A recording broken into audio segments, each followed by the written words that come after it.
This is the ATI Podcast.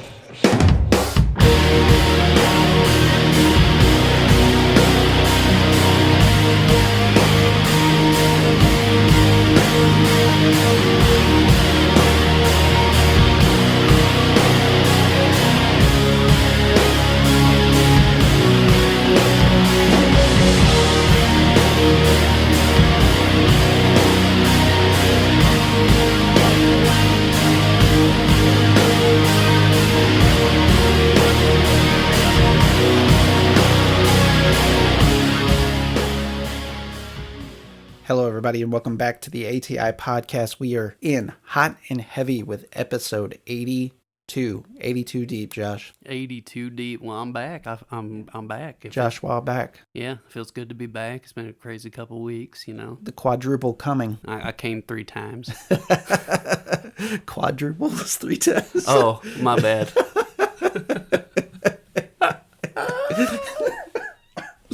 My bad. Yeah, coming in hot. Coming in hot. See, this is how ready I am for it. So I know that there's been a lot of crazy shit going on in our lives, but we've been trying to keep the content churning, and it has been quite the challenge with all the wacky storms and yeah, man, health hurdles and everything else we've had going on. I'm still digging out from our storm.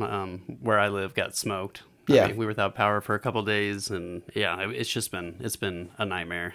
Yeah. We are going to be bringing you guys HEREAFTER from the Northeast Pennsylvania area. Rob, a really cool guy, really cool music. We got hooked up with him through essentially the Driftless guys, former guests of the show, and we're going to be having a discussion with him, highlighting his work. But before we do that, we haven't had a chance to talk to the good people about the aliens. So we got to talk about the aliens at least. Yeah, I mean, what do you think about all this? You know, we were kind of having some discussions pre-recording. Like, this just all seems a little too convenient. So I just would feel say like it's snowballing. Like it's Definitely happening is. so fast and just going crazy. Like for years, just acting like this was never a thing, that aliens weren't real. It was just like out of sight, out of mind, dismissive. Like the government really never had any type of acknowledgement thereof. right. They always held the stance that there is no proof that there is any life existing in the universe other than ours. That's always been the government's stance. Right. And then now people will probably recall in the Trump administration, and I believe this was either, I can't put a date stamp on it in my brain, but it was either 2019, 2020, where they declassified all the UFO information. And then or UAF, I should say. And then interestingly, created the Space Force. Right. Seems coincidental, doesn't it? Right. The timing is awfully crazy. Those key foundation stones being set, let's roll it into present day. So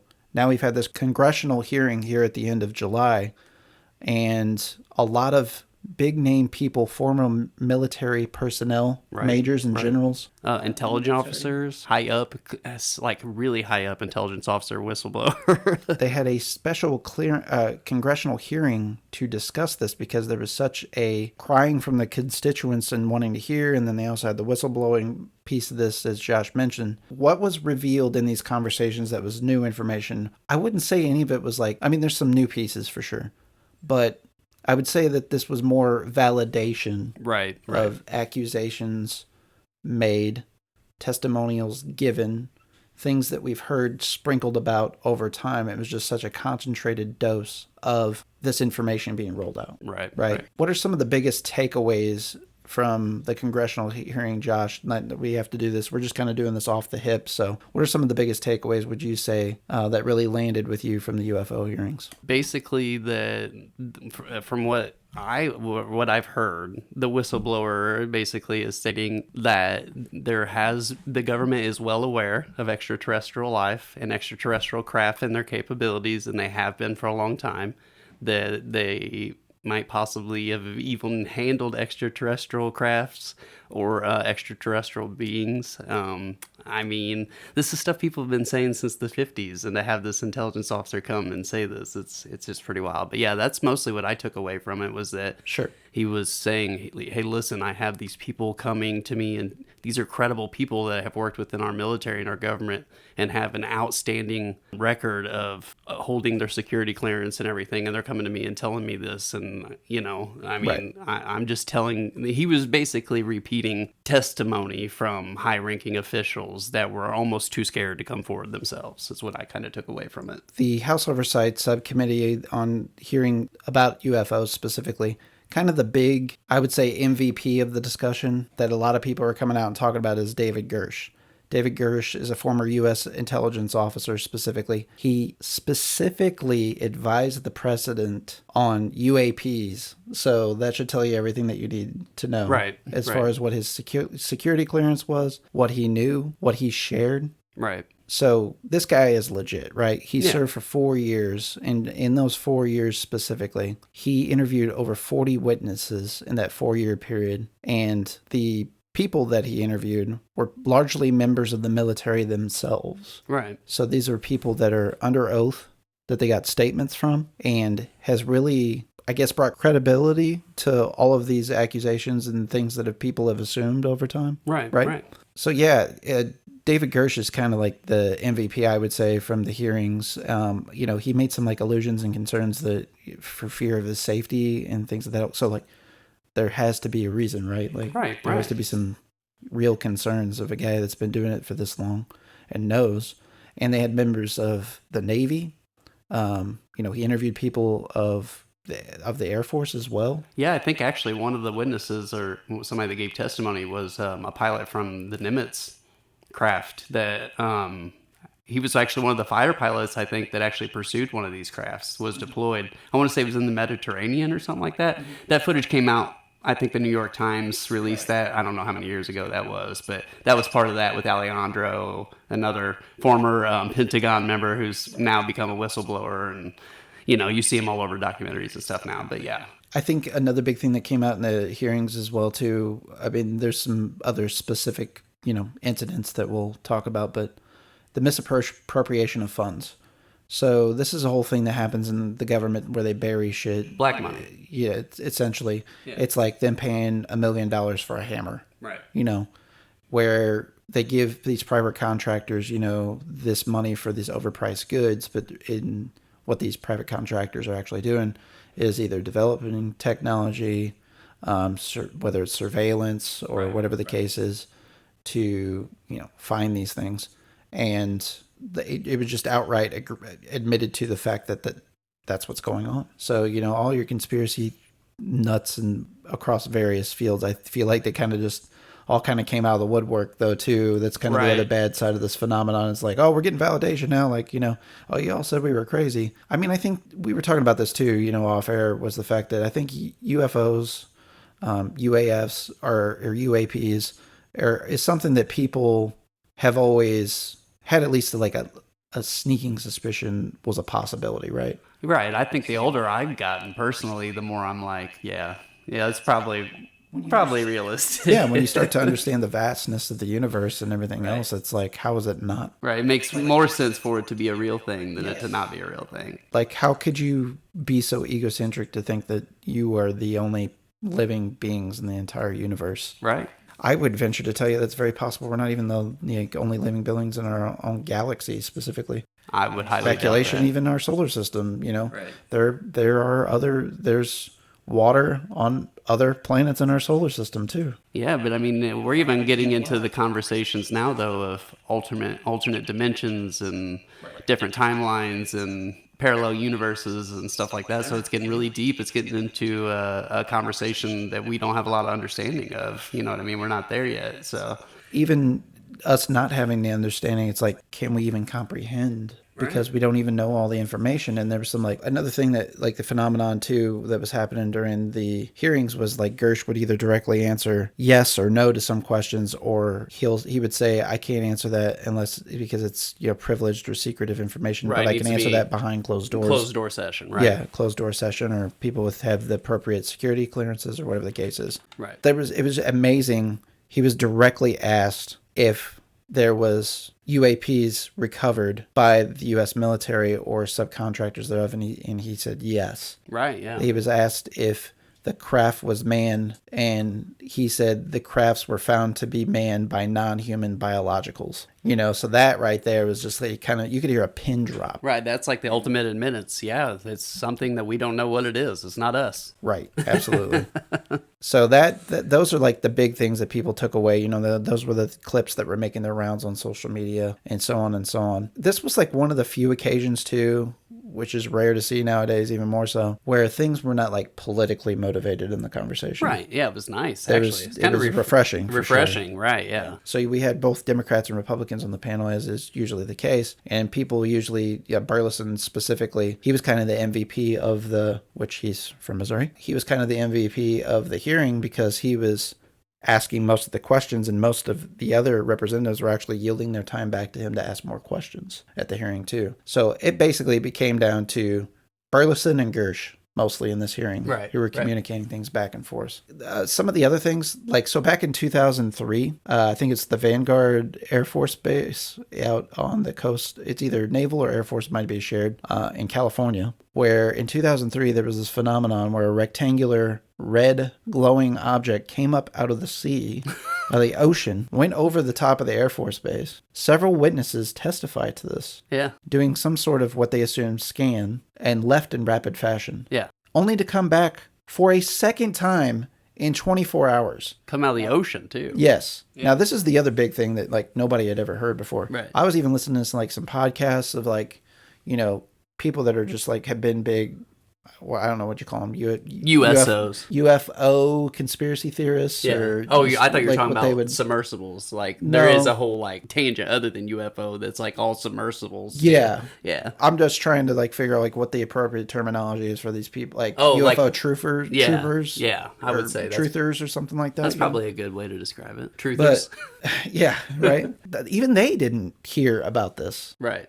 So that, this was pretty highly classified, that was under wraps for the longest time. And to me, and this thing was the size of a football field, right, allegedly. Well, remember the Phoenix Lights and how giant they were? Right. Even the governor was like, I don't know what this is. You know what I mean? Right, was even wanting answers from the federal government. The governor of where was it? It was Phoenix, right? So Arizona. Yeah, Arizona. Yeah, it's crazy to me that this incident that big on that scale from 2003 hasn't made its way to the public, at least by now. Right, that's crazy. So that's another thing that was just kind of mind-boggling to me here. I know that Gersh himself was kind of apprehensive. I mean, he is the whistleblower that Josh alluded to earlier, right, mainly. And his opening statements, I mean, you could hear them by watching the hearing, but they're also published online, right, for you to read in the event that you don't get the chance to watch the video and you just want to read them. All those resources are out there to read.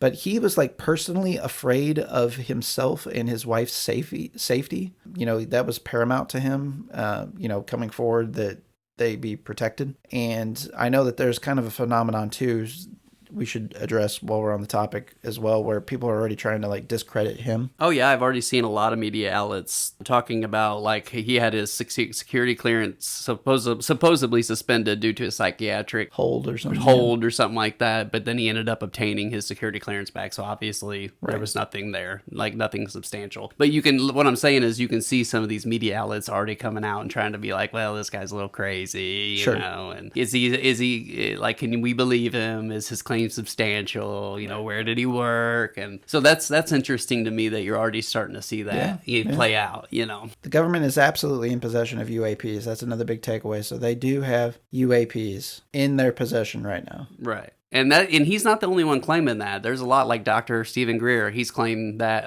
Bob Lazar has claimed that. I mean, a lot of people that have been made big waves in this conversation have been claiming this. So he's kind of, like you said, he's kind of just solidifying that claim, you know what I mean? Right. Another big thing we kind of mentioned earlier, the non-human biologics that have been found at crash sites. The government or a subcontractor thereof are or were in possession of these non-human biologics as well. Yeah. So that's another thing that's important to consider. Yeah. And the phraseology, they were non-human biologics. So what is that? It could be a number of things, right? Right, yeah. I mean, I guess it would have to be physical if it's biologic, you know what I mean? Sure. Right. Sure. Yeah, if we're talking about intelligence, it's going to have some kind of physical form if it's biologic. What is this? What does it look like?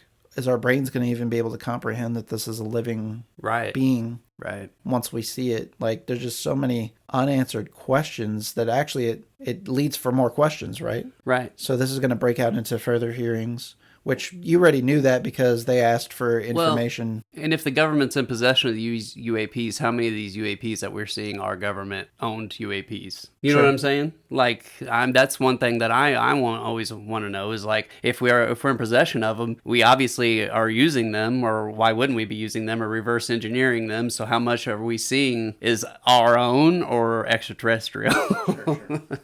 And the other thing that we were kind of scratching our brains about too before recording was the fact is, how is it that NASA, the International Space Station, all of these other countries with space exploration, how they've never seen, to our knowledge, did they never see anything, a or was it all UAP or covered UFO, up? right? Yeah, because it's a government agency. So the government refers to UFOs as UAPs, and UAPs is starting to become the more commonly accepted. But we're almost 40. UFOs. They've been UFOs almost our whole life, so it's hard to like break old habits. So we're gonna be like, weaving in and out of that. Reference there. But one thing that was paramount was officials establishing a safe and transparent reporting process too. Now it's being said that we need to look at other countries and some of the things that they've done. So like Josh and I were talking about France before we got on the call today. Right. Their government has always been trying to be open with the people in discussion and like actually advocate them as agents for fact finding and information finding on UAPs. And like, come to us if you have information. And this is what, it's been more of a collective in that respect. Absolutely, yeah. But also it leads you to believe, well, maybe they know more that there is. And that's just their way of trying to put up a veil of, transparency that's not actually there. Right, yeah, because, they've been that way for, from what I've read, for the better part of 15 to 20 years. Right. They had that attitude towards UAPs and unknown phenomenon. And if this is true, they obviously know. You know what I mean? Right. You're not going to tell me that there isn't a modern, huge country and they're not aware of this if we are. You know what I mean? I'm talking like your Russias, your Frances, your United Kingdoms, your Australias, your, China's, your Japans. They know too. You know what I mean? So it makes you wonder if they're not, like you said, if they're not just laying the veil over the eyes of the citizens. Speaking of which, we got to address this while we're on it too. So these congressmen and women took it upon themselves to answer some questions from their constituents, which they said they would take some questions, I believe, from Twitter specifically, now X. And one of the questions was whether or not they had discovered that any extraterrestrials were working with foreign hostile governments.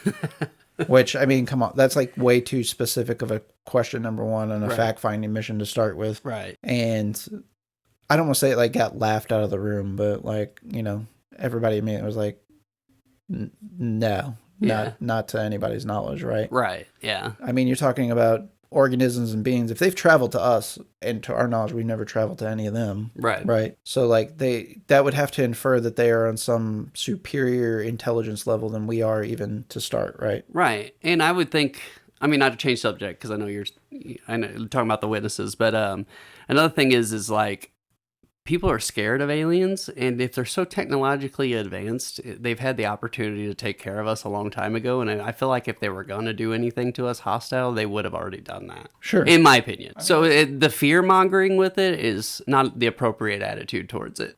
Curiousness, I would suggest that we be curious and cautious, but fear-mongering is not going to help the situation either. Well, to elaborate and hammer down your point even further, it's, again, if these beings are what they are and would have to be here present, there has to be, well, let's back this up. Motivation, right? Right. So that's like a key thing to ask. Like, we don't even understand biologically if these beings are motivated in the same way that we are.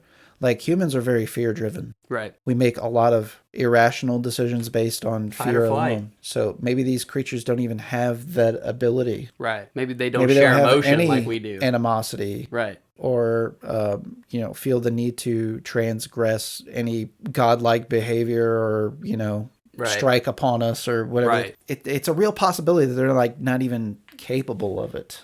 To their own knowledge, right? Right. Yeah, they might not even have that emotion or even understanding of what that is. You know what I mean? Or who, is religion a thing for them? Is there a code that they follow, where there's nothing that they're going to do even if they are aware or could do it? Right. There's just so many oh my God, there's so many questions. It's mind-boggling, man. There's it really way is more questions than answers. It's definitely a can of worms when you start diving into this, man. You open that up and you just like fall into the rabbit hole, and it's mind-boggling. It's like it's crazy. So of course, there's always a stigma in past, we'll say, associated with people that have said that they've seen UFOs or UAPs. You know, as a young child and camping a lot myself, I will say there was an occasion, Ryan Reed, former guest of the show, I don't remember if both he and his brother Andrew, or it was just his brother Andrew, was staying the night at my house while we were building a porch on our house. We actually had a tent. We were in the Boy Scouts or whatever. We'd set it up in the summer out on my porch just to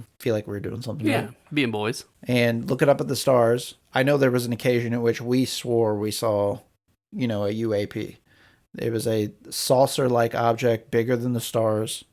In our view, that definitely wasn't a plane. The way it was moving around, maneuvering, circling around, zigzagging. It was moving in ways that planes do not. Right. It was moving in ways that helicopters technically can, but not covering the vastness of the space and sky that this thing was at the rapid speed that it was covering.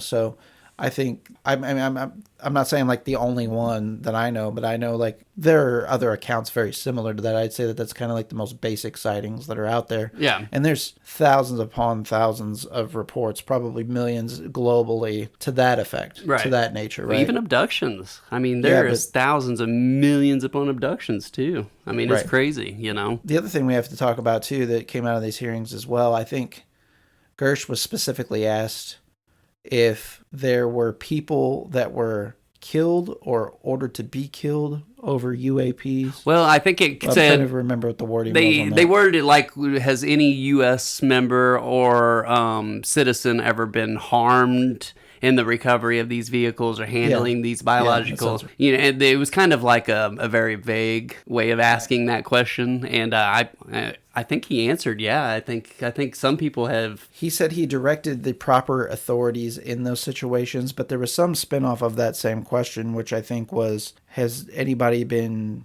killed or ordered to be killed involving possession of UAPs? And he said, I can't answer that question. Right, yeah, that's something I got to answer. Whereas he was saying yes and no to other things. Right. So that right there tells you that he himself is confident and knows of instances in which that, yes, these things did happen. Right, because why not just say no? Right, exactly right. It's, again, by what they're not saying sometimes. I think how they kind of closed out the discussion, too, was they had asked him if he, it was just a assumed thing at this point, but if he had information on individuals that they could follow up to and bring into their office, whether it were specific individuals, eyewitness statements, or it was contractors, direct contractors, subcontractors of the military departments and personnel, right, for them to actually call in and discuss. And he said he already had a list prepared for them that he was willing to give them post the hearing behind closed door meeting. And this wording to me stood out too. He said, I have hostile and cooperative agencies listed. So and he's about to notated as such. Yeah, he's about to spill the beans on some people working into some stuff that don't want their name exposed. Exactly right. The hostile part I zoned in on specifically. So what does that mean? Who's hostile? Why are they hostile? I just find the whole thing's fascinating, and there's so many more questions to be asked, and there's going to be so Let many them come, more hearings. dude. I'll fucking roll up a giant doobie. We'll sit around. We'll tell stories about their universe. Like Paul. And man, that movie was excellent. I love that fucking movie. And of course, I guess what else also was validated in these hearings before we get off this is the fact that these UAPs were traveling at supersonic speeds. Yeah, I mean they're making maneuvers that are not capable under our understanding of physics and law and time, like the law of physics and time, space time. So yeah, these things are much more capable of anything that we're capable of doing. 100%. I'm really excited to see where this goes. I'm really excited to see what conversations come from this. I mean, I kind of like romanticize ever since I saw Prometheus. Like, I just want to think that that's how the world was created, because it seems like way more of a viable possibility than the silly creation stories that we got as absolutely. young evangelical children. Planet seeding is the only thing that makes sense to me, personally. The primordial soup stuff doesn't really make a lot of sense to me. Well, in a way, I'm the more two ideas are practical. married together. Right, I mean, I see what... in this depiction that I'm alluding to specifically. Right, so, right. In Prometheus, the open of that, the engineers come to Earth and they break open basically themselves. Their DNA gets poured into the water, and they have kind of like if I remember correctly, he had like a seed in his hands too. Yeah. And so like that's kind of where I guess the humanoid aspect of things developed out. Later you see cave paintings, and then it fast forwards to the future, and those cave paintings are based on where they start to, the Wayland Company, I guess, decides to do this space exploration mission, right, and go out into space to go try and find where these engineers are at or whatever, Right. So, I mean, it's a Hollywood version of things, and like our simple minds would love to be able to put a bow on it just like that and say, okay, this is it, and this is, right. how this we is came actually here. theory, though. It's called the ancient astronaut theory. Yeah. And it's an actual theory that's Right. been spun as speculation for Well, I think it's years. married also with the fact that, how did the pyramids get there? Right. How is it that they built those pyramids based on the technology that they had, with the precision that they had, Right. with the elementary knowledge of mathematics, Right. geometry Right. at the time, Or like Göbekli Tepe, stuff like that. I mean, there's some stuff that it's mind-boggling to me. right. There's some, scholars out there that'll give you what's the reasonable explanation for those things, but then, even in recent years, they've found these civilizations that are just as advanced as the Egyptian civilization underwater off the coasts Right. of, South America. Places that we never even knew existed. Right. Exactly.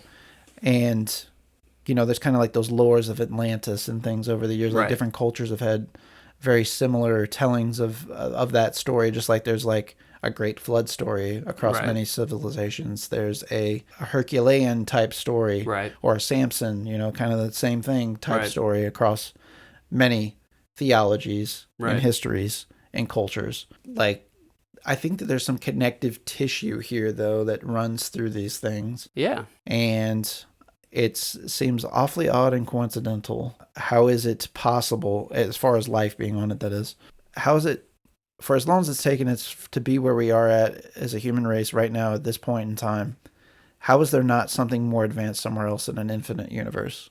That's exactly my point. I agree. Yeah. It's just a logical thought, you know what I mean, to me. I mean, we can't be it.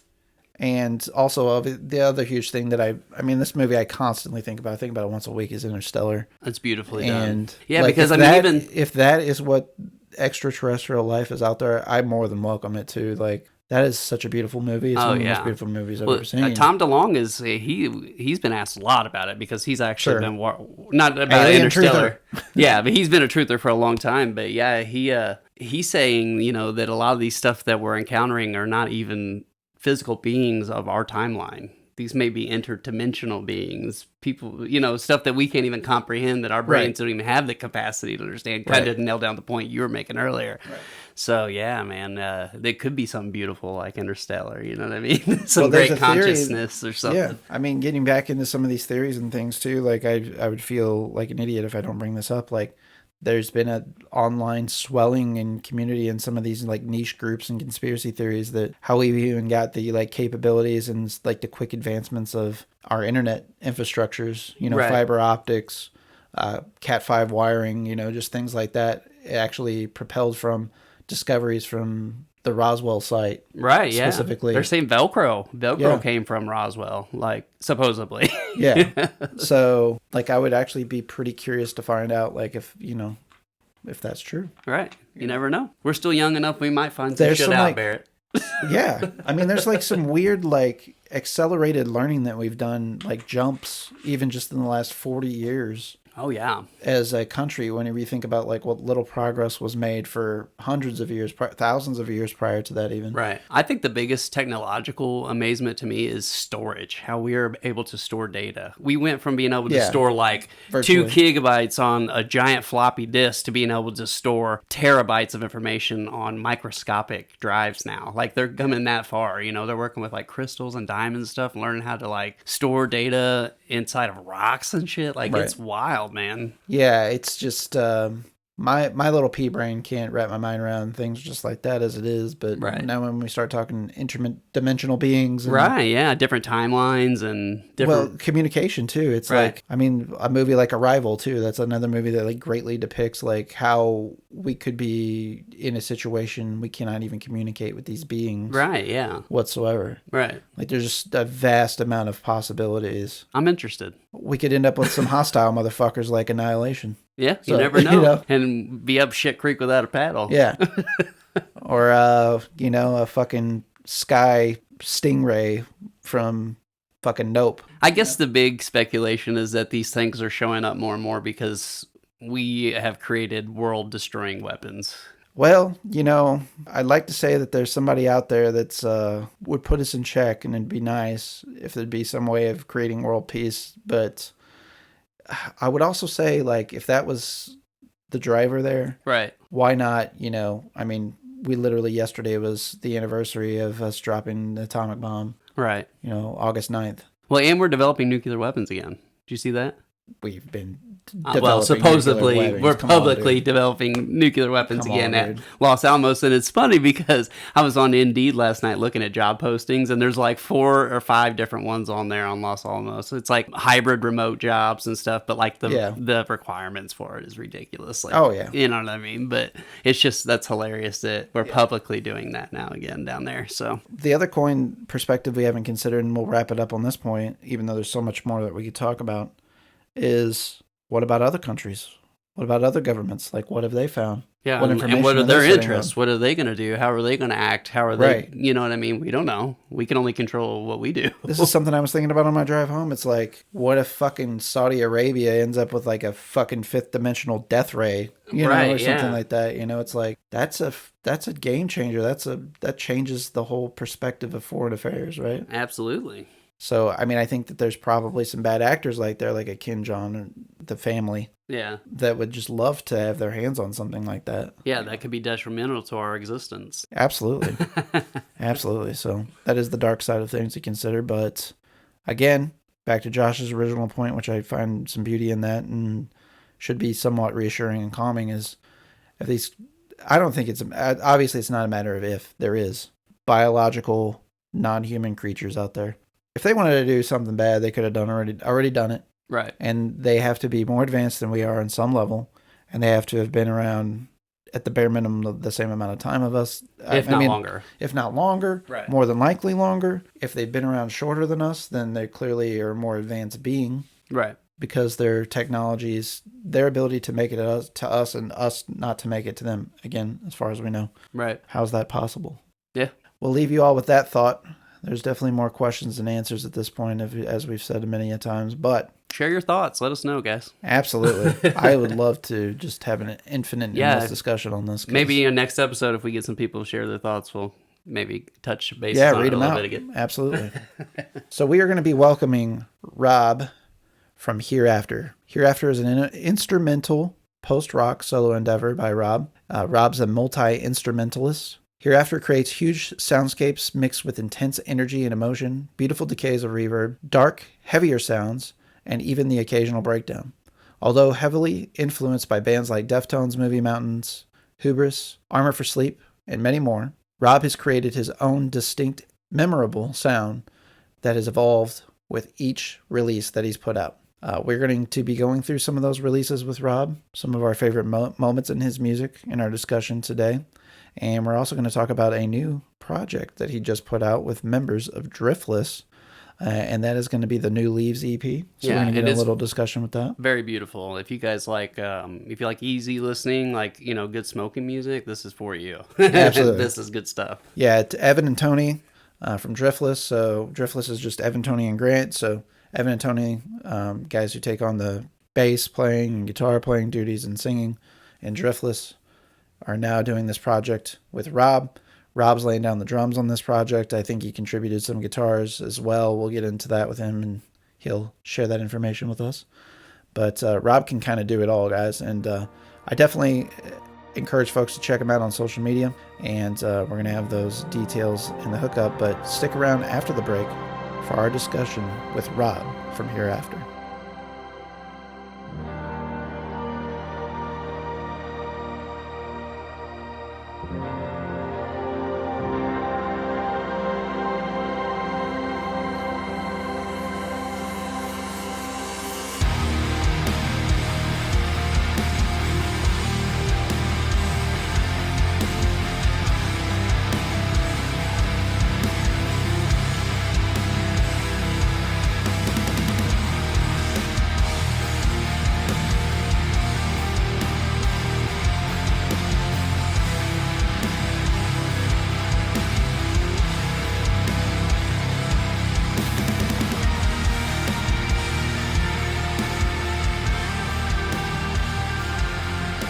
I'm doing pretty good. How are you guys doing?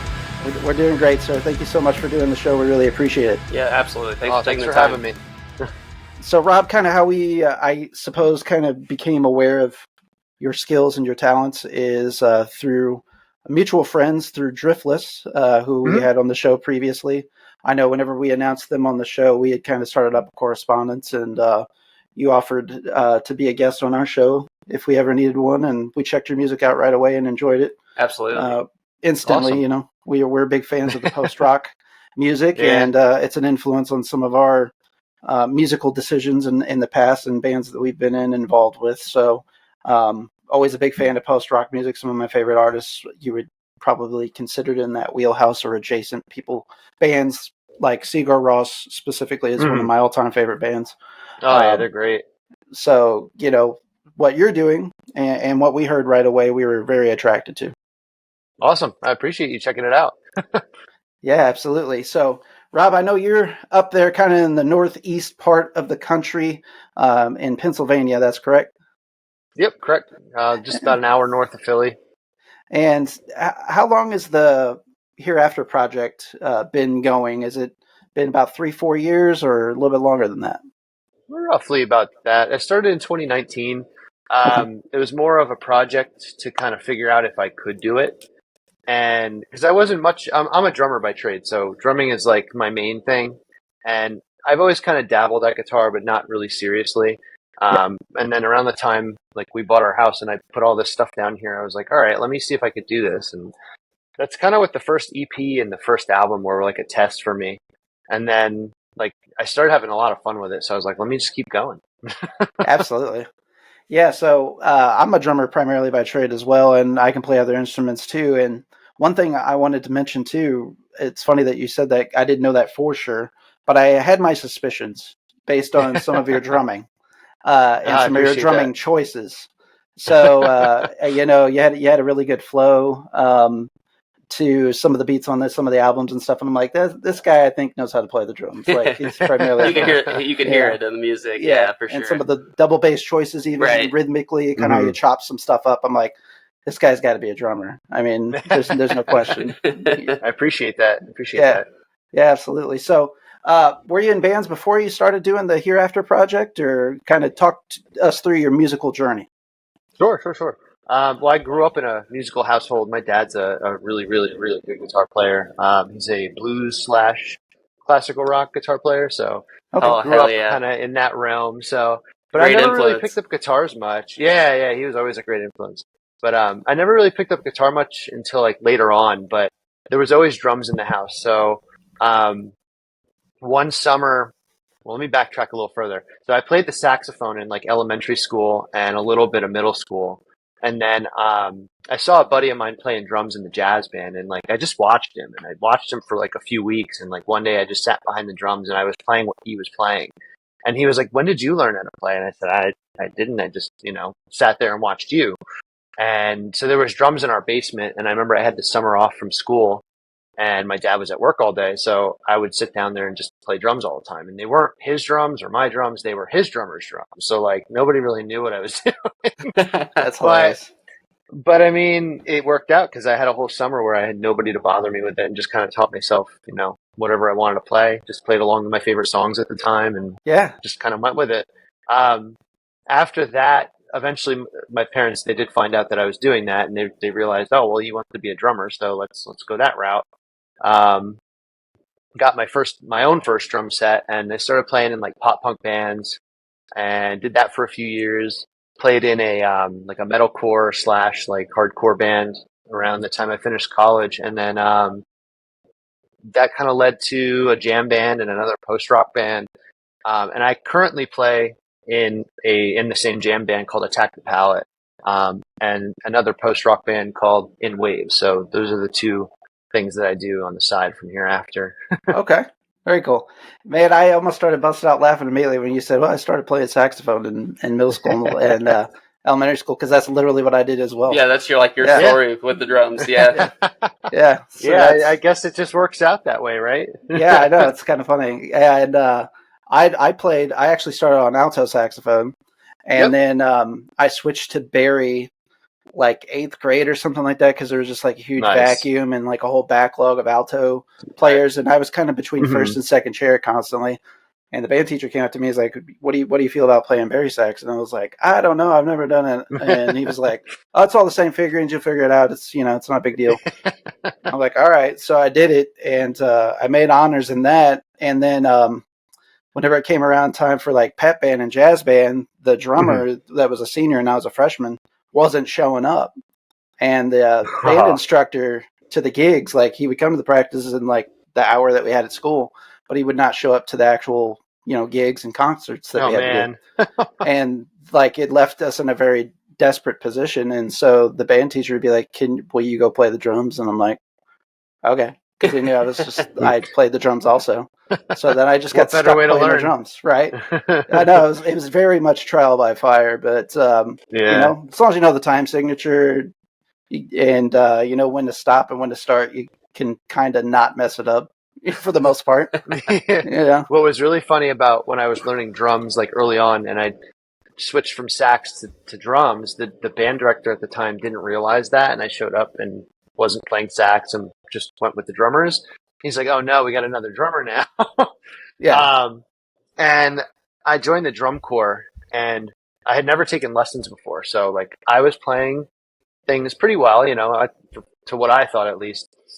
Come to find that I was playing a righty set as a righty, playing, hi-hat with the right hand, snare with the left, but I was starting all my fills with the left hand. And in drum corps, they want everybody to be uniform. So everybody was playing their parts righty. And here I was starting with the left. And I had to relearn basically everything that I had already learned for like 3 or 4 years before that. Oh, wow. Oh, man. Yeah, because I was so used to starting with that left hand on my fills that when I translated it to the snare drum, it became a problem. But, it ended up working out because then I became able to do both, which was kind of cool. Yeah, that dexterity helps a lot when you're playing the drums, especially some of the genres that you said you've dabbled in over time as well, like metalcore and that type of stuff. Like it's helpful regardless of the genre, but certainly in those wheelhouses without question. Absolutely. So like, what were some bands that you would say growing up that were like huge influences and impacts on you, and you can even hammer that down to like specifically the musicians in those bands? Sure. Well, I grew up in that pop punk era, like before Fall Out Boy ruined pop punk. Yeah. That was basically like, the Blink-182 era, like specifically early on, everybody loves Travis Barker, but like, sure. That I was about 16, 17 when I want to say it was Take Off Your Pants and Jacket came out. And that was like the album that I was like, this is the album I want to learn how to play drums to. So that summer, I basically sat down and learned that album from beginning to end. Yeah. I think probably to this day, I could probably play it without any music. Yeah. That was one big influence for me in the pop punk realm. I listened to bands like the Ataris and, Goldfinger, Bouncing Souls, stuff like that growing up. No Effects was another big one. Yeah. And then slowly I progressed into like, the more emo, screamo stuff and early Senses Fail. Oh, yes. Yeah. One of my biggest influences, even to this day, is the very first Armor for Sleep album, Dream Hell to yeah. Make Believe. That's like one of my all-time favorite records. And like I said, I still listen to that one religiously. Yeah. Ben Jorgensen is a pretty amazing songwriter. Basically, he wrote that whole album himself, and then brought the band in later. Right. So I was really big into like the emo, screamo stuff for a while, and then that's when I joined that metalcore band, and that band was called Slept Through the Screaming. And that was around like 2007, 2009. I did that for 2005, 2007. Sorry, and then I got really into like that style, like August Burns Red, Misery Sure. Signals. Misery Signals is one of those bands that really stuck with me from that era, and to this day, another huge influence of mine. So it's like I would say I can round it up to like Blink 182, Armor for Sleep, Misery Signals, and my all-time favorite's the Deftones. Deftones are like my number one. Yeah. Yeah. We're big Deftones fans. have been number one since the beginning for me. I've been a huge fan of them since the White Pony days. Have you been checking out any crosses? Yeah, I'm one of the rare people that, like, as much as I love Chino Moreno and like his vocals, I Yeah. can never get into crosses as much. Like I'll listen to it and I'll be like, all right, this is pretty good. But I think what happened with crosses for me was he was heavily involved in that around the time they released War. And I wasn't huge with Gore. I really enjoyed the album, but it's not one of my favorites. Yeah, I agree. Like, I wasn't as into Gore, and that's really the only album that I can't say that I'm like very fond of Deftones overall. It has a couple good tracks. Yeah. But like nothing that really stuck out that I was like, yeah, this is amazing. A lot of people fall off on Saturday Night Wrist, but I actually think it's kind of underrated. I still enjoyed that album quite a bit when it came out. That was a great album. It's got quite a few bangers on there as far as I'm concerned, but I like Crosses a lot too. It's just something different. I like Team Sleep as a side project too. Yeah, I like Team Sleep too. Team Sleep's really cool. I started out with I can't remember Zach's last name, but the guy that is from Hella, the drummer, and he's also with Death Grips. Zach Hill. Okay. Zach Hill. Oh yeah. I know who you're talking about. He's a crazy good. You ever listen to Palms? Yeah. That's basically ISIS with Chino Moreno. So and ISIS, it was like the best of both worlds. Yeah, I saw they put out some unreleased tracks recently. They put two more tracks out that were really good. Yeah, I really would. I hope they go back to doing that at some point. That would be amazing. It was a pleasant surprise because I felt like I didn't hear anything about it happening, and then just all of a sudden, here's an album. Yeah, when they did it. And I thought it was like another new album. I was like, oh my god, they're back! I can't believe this. And I was kind of disappointed that it was only 2 songs, but then I realized it was Palms, and they're probably like 9 minutes long. Right. That's a fact for sure. But I like the Crosses stuff though too because I think there's a lot of like Depeche Mode influence, and I was a huge, still am, Depeche Mode fan. And of course, the guy from Far, Sean, I think Mendez maybe is his last. No, I can't remember what his last name is. Okay, yeah, from Far. They're like childhood best friends, which I didn't know until in the last few years. Chino and he are. They were like neighbors or something, or lived in the same cul-de-sac or something. Isn't that incredible? Which is wild. That's that they crazy. both had awesome bands separate of one another. And I think amazing. Sean actually has some credit for some early Deftones songs too. Oh, wow. So that's crazy. Yeah, I guess those were some of the ideas that Chino brought to the band. Because there's always kind of like that weird songwriting clash between Chino and Stephen Carpenter. And always. You always hear about it. But it's like it's the good kind of friction though. Like I think it produces like amazing results. Between and that was another thing with Gore was like I think Steven even came out and said like I really didn't have much to do with the songwriting process on this album, and he wasn't a huge fan of it. And I if I had to round it down to my favorites, it's a 3-way tie for Koi no Yokin, Diamond Eyes, and White Pony for me. Those 3, like I could listen to those all day. And I mean, I could listen to their whole library all day, but like those 3 are my go-to. Me too, man, without question. I actually liked Ohms a lot too. Yeah. That's my number 2. It's got a very Sabbathy riffs on it. That's why I enjoy it quite a bit. It's and it has that vibe from White Pony because it was the same producer. And I actually learned recently that I believe a lot of the songs were recorded in more of a like a live setting. Mhm. Like they were all in the room, and there wasn't a metronome being used for most of the songs, from what I read. I don't know if Nice. that's true or not, but that's pretty awesome if it is. Yeah. Impeccable timing with no metronome. Yeah.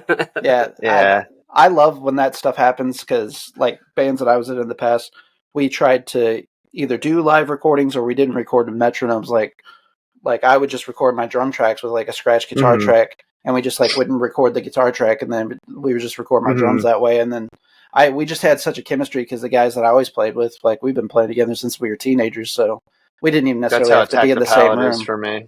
Yeah. Yeah, the guys I play with in Attack the Palette, which is more like a jam band, like more like punky, and then it also has some cool like chill vibes.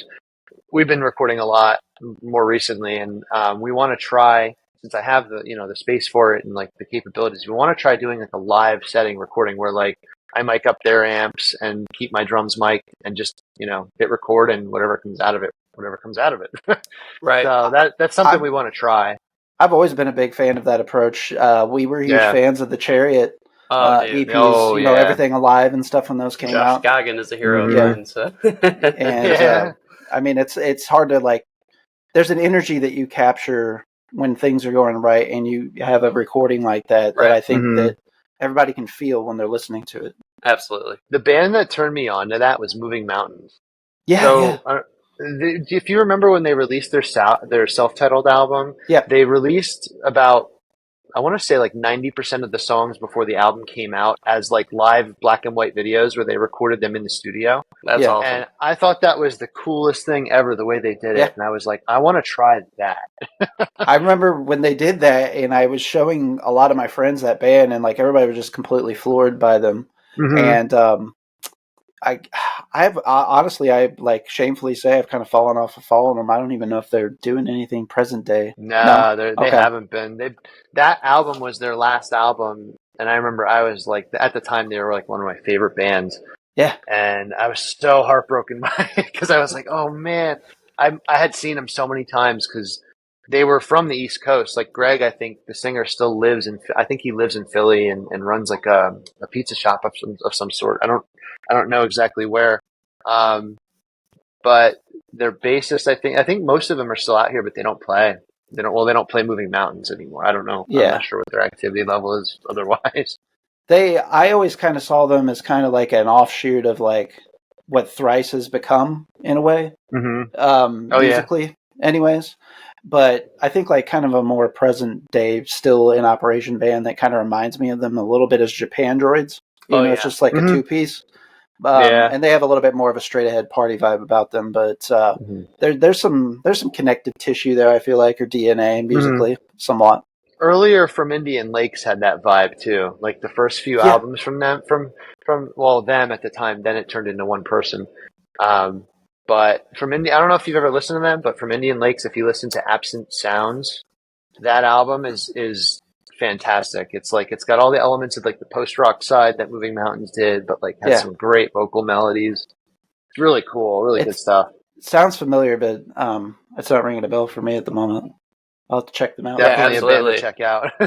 Yeah. So in reading your bio, a lot of the bands that we're talking about, Deftones, Armor for Sleep, I think even Moving Mountains might have been mentioned in there too. So I could definitely hear that in your music. But also at the same time, you're kind of, I always love talking to people about influences because often there's things that surprise people, number one. Number two, I don't think it's always evident in the music that you hear. And that's not necessarily a bad thing.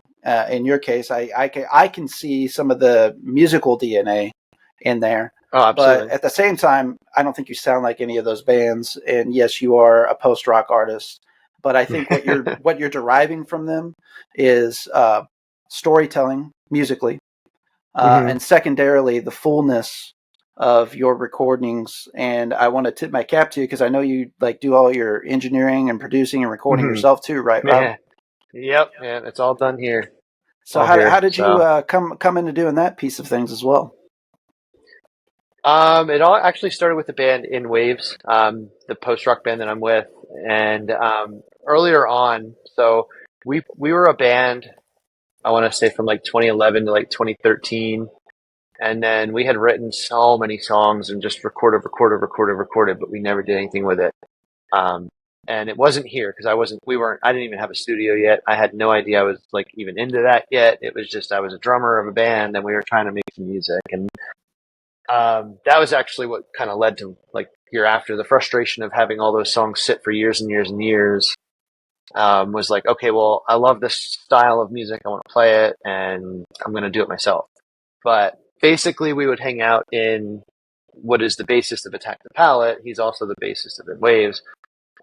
His house, he had a little studio up in his house, basically, similar setup to this. And we would just try to figure it out ourselves. And, I think at that point, despite the fact that we got so burnt out on it, it was something in the back of my head that was like, hey, I really enjoy like the production side of this. I kind of want to dive into this more.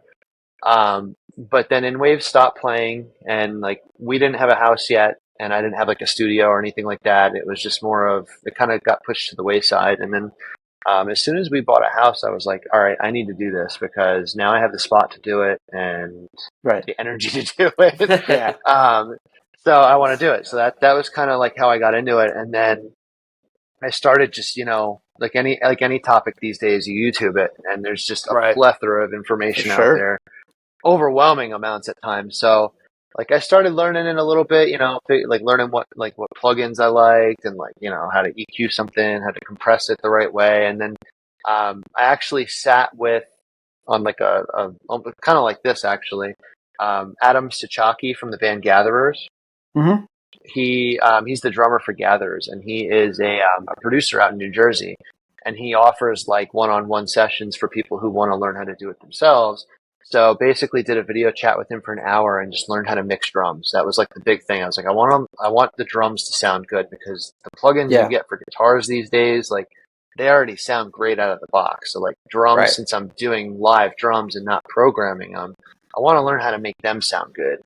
So he basically sat down with me for like a good hour or two and showed me what he would do with one of my sessions. And then like, that's how I learned very hands-on with that. And it was such an eye opener. And I think I only did one other session with him, just learning how to master things. Okay. But that was like the big factor right there. Despite the fact that I was like, YouTubing everything, trying different plugins, trying different things, sitting with somebody who knew what they were doing and being able to like see how they did it. Right. Like that was it for me. If you're a hands-on learner, one or two of those sessions will teach you a lifetime of things. That's how I got into that. I think a lot of drummers in particular, that's kind of their niche is hands-on learning. It just seems like that's the type of learning that any of my friends that are drummers, kind of the same thing. And I've got another friend that's a drummer. He filled in for various touring bands. Tony Danza, Tap Dance Extravaganza. Their guitarist just passed away. Yeah. But he was their last touring drummer. Yeah. And played on their last album. Which guitarist was it? Brad Thompson. I was going to say, don't tell me Joshua Travis. No. Josh Travis, we do know, actually. Josh Travis is good friends with our buddy Brad that I'm mentioning right now. He's a former guest of our show. Yeah, Josh is insane. He's played in several different projects, but he was in Tony Danza at the same time. What he did with Amir? Oh, yeah. Yeah, what he did with Amir was just insane. I mean, from what I've heard, Frankie's not the easiest person to work with, but like him and Baby J. Yeah. They turned Amir around when they did that. yes, they did. And Josh has got his own solo stuff now that Darko. I think it's out now. Yeah. I was paying attention while he was recording the shit, and he had a few singles out, but I lost track of it after that. But yeah, it's him and Tom Barber from Chelsea Grin. Okay, that's who. Okay. It's him and Tom Barber for the solo stuff, and it's so heavy. I love it though, but like it's so very well done. Yeah, right. He's an insanely talented guy. Masterclass. One of the best out there, I think. Have you ever seen how he plays guitar? Yeah. He plays it upside down. Yeah, and he also plays so again, unless you're like a drummer or even like somebody in the rhythm section, so like a bassist I guess would relate to this a little bit more. He actually uses his hands acoustically while he's playing too to help. Like I've seen very few guitarists like I would almost liken it to like almost like how a flamenco guitarist plays, Right, like Yeah, yeah, yeah. with palm mutings Yeah. and just finger slaps, and But like he does a lot of things rhythmically that people. I think that like just the average standard by would like see him play and be like, how is he doing that? You know. Mhm. Right. But it's Yeah. there's a lot going on there, man. It's a person can take He's a psych impressive. ed class on him. Yeah, without question. He's impressive. He was another Very much. person early on when because Hereafter was kind of like in limbo right around the time he started doing Darko. And I was like, wow, he's doing this really, really well. I want to learn how to do it. That was right around the time I was learning how to like mix drums and like learning what style of guitar like I wanted to try and like do into post rock, you know? Like my thing was like I'd never played post rock, but I was like really into it, and I can sing, but I choose not to because I just don't like to, and I'm not a very good lyricist. So like it just worked out that like, hey, post rock is my niche, and I really enjoy that style the most. So I'm just gonna do it. But then I saw Baby J doing what he was doing with Darko, and I was like, maybe I should learn how to scream. But I was like, no, I'm not gonna go that route. Well, when it comes to doing vocals too, like that's a whole nother thing. Like just writing the lyrics, how you want to attack the performance vocally, whether it's, there's all kinds of vocalists out there. There's people that scream, there's people that sing, there's people that do combinations thereof.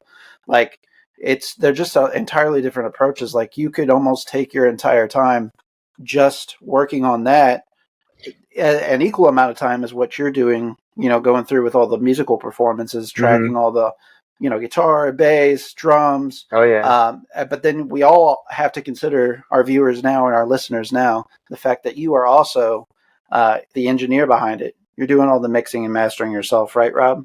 So there's a lot of time that goes into all of that. Oh yeah, yeah. I mean, I think the last album, I like to mix as I go, which is kind of frowned upon, but I guess there's no wrong way to do it. But basically, like the last album was written and done between like summer of 21. So like right after In the End We All Become Stories came out, I basically had like 3 or 4 songs ready for the next album, like done at that point, like right before the first main one came out. And then I just kind of kept writing, and that album was done and mixed by like November. And then I added one song in that February, because I didn't want to release it too close to the other album. I kind of hit this wave after Reminiscence. So like Reminiscence, again, that was like a test. And right after that, I actually met some really cool people in that Post Everything collective. I don't know if you've seen like that on Instagram and whatnot. Yeah. It's kind of a really cool thing that I stumbled upon right after Reminiscence. And I was actually considering not doing Hereafter anymore after Reminiscence, because I really wasn't like happy with the song quality, and like I was like, these are okay. I don't think it's really going to go anywhere. But then I met Jill, and she's in a solo project called Oriana, and she had asked me to do some drums for her. And we were going back and forth, working on some songs together, and then she invited me to like join this chat that would eventually become the Post Everything Collective. So like there was a few of us in there. I think there was like 5 of us. It was me, it was Jill, and then it was I want to say it was, well, the main person was Josh from Empires of Light, and then Josh, the other Josh from Thought Trials, and it was like 4 or 5 of us, a bunch of us in there, and it's grown to a pretty big thing that we all like communicate through like this little app called Slack. Okay. And it's just like a never-ending conversation. But there's a good amount of us in there. I want to say there's like a good 20 to like 30 people in there at any given time, just like hanging out. And we've all become really close friends, which is really cool. And that was like the motivation behind how quickly I was able to write the next album after Reminiscence, because I basically started writing that like a week after Reminiscence came out, and it was done by like February, like 2 months later. Wow. And then released it in July, and then like I was still hitting that wave because I was so motivated by like all these other great musicians. I was like, wow, these people are putting out like really quality work. I want to do that too. And like I was learning from them and seeing how they were doing things, and it was just a really cool learning experience that like helped me kind of move to the next level that I wanted to be. And so like In the End Will All Become Stories came out, and like I consider that like my first album, like the first, because that was the one that like actually people like heard, Yeah. and like it was out there. And then the last one, that's Life Is a Beautiful War. That's my personal favorite of all of the releases, because that one I had figured out how I wanted my recordings to sound by then. So like I figured out, okay, this is how I want the drums to sound, and this is how I want my sound to be, and I kind of found my niche with that album. And I took a little more time on it to craft it in a sense that I wanted it to be like a story that started with the ending and then kind of went through the motions. And you can kind of get that from like the titles and just the way the vibe of the whole overall album is. Yeah. And that was written from May to like November of that year. So like right around in the middle of me releasing the other album, I still had like songs that I was writing for this album. So around November I finished it, and then like I kind of sat on it for a while, messed around with some mixes here and there and just worked on some other things. And then in February I ended up writing 2 more songs, and one of them ended up being broken on the last album. And one of them is actually going to be the opener of the next album. Okay. So whatever comes next. So I have a bunch of ideas in the works that are Could potentially be a fluid listening experience if you played them back to back. Possibly, yeah. Possibly. It kind of goes with the vibe of This Life Is a Beautiful War, but then like it very quickly gets a lot darker. Yeah. So I kind of that's the only hint I can kind of give at, is that like the next stuff is more like the heavier like Resolution that I did and things like that. It's a little more that style, like a little heavier. It still has that post rock. I have about 8 songs, I think. Yeah, 8 songs done. Just got to mix them, finish mastering them, little tidbits here and there. Like awesome. I said, I work as I go. So yeah, I'd like to get a couple more songs done before I do it, and possibly do something like next summer for it. I'm sure being a part of that collective has been one of those situations where it's kind of like the rising tides theory, if you will. Mm-hmm. And it kind of has inspired you to kind of push forward and forge on and create and create and create. Absolutely. Is that kind of how you view it? Oh yeah. Like it was almost immediately, like, cause we all kind of hit it off. We all were just, hanging out, learning things from each other. And to this day, like 3 years later almost, it's the same. It's like the same core group. There's like 15 of us that were from like the earlier days. And it's just really cool. It's nothing like I could have imagined would come from just a solo project, and it's really cool that like we all were able to make that connection. So, and I truly appreciate all of them. So if they're listening to this, I hope they know that. Yeah, absolutely. And one thing I'd noticed too in some of your music, and again back to the song titles, excuse me, mm-hmm. is I enjoy the titles of your songs. Some people put a lot into that, some people don't. Mm-hmm. On Life Is a Beautiful War, that album there was a lot of cool song titles. Excuse me, I can't talk tonight. Mm-hmm. That I really just grabbed me right away. Mm-hmm. Do you put much thought behind the song titles? I'm just kind of curious, because whenever you're a post-rock mm-hmm. artist and you don't have lyrics to songs, is the title of the song kind of dictating the mood of the song that you're trying to lay out musically, or kind of what's the approach or thought there for you, Rob? That's exactly it. So, okay. Like I could tell you a specific moment from that album, like Weathering the Storm and Suddenly They Became Strangers. Those 2 songs were written around the same time. So like back to back. And it was kind of crazy how it happened, because I was in kind of a shitty situation with some people that like, you learn the true colors of people and stuff like that. Yeah. And, at the time, when I had finished writing Weathering the Storm, I didn't really have a name for it, but I knew it was a heavier song. I knew it was, more of an emotional thing. And like, I was going through all that shit with some people. And like, at the same time, I'm literally sitting on my couch and one of the craziest thunderstorms happens while I'm mixing it on my couch with headphones. And I was like, you know what? I'm going to call this one Weathering the Storm, because, that's what's going on right now, physically and emotionally. And unfortunately for that next song, and Suddenly We Became Strangers, I mean, the title of that song is telling of, right. At one point it ended. Yeah. How that, ends up. And it's more of a topic that I've always kind of struggled with too. Like At one point in your life, you could be so close with somebody, and then like Absolutely. years later, you down the road, they're just somebody you don't even know anymore. It's like crazy. Yeah. Life is funny in that way. Yeah. Without question. Yeah. I know we can speak on that occasion many times. Oh yeah.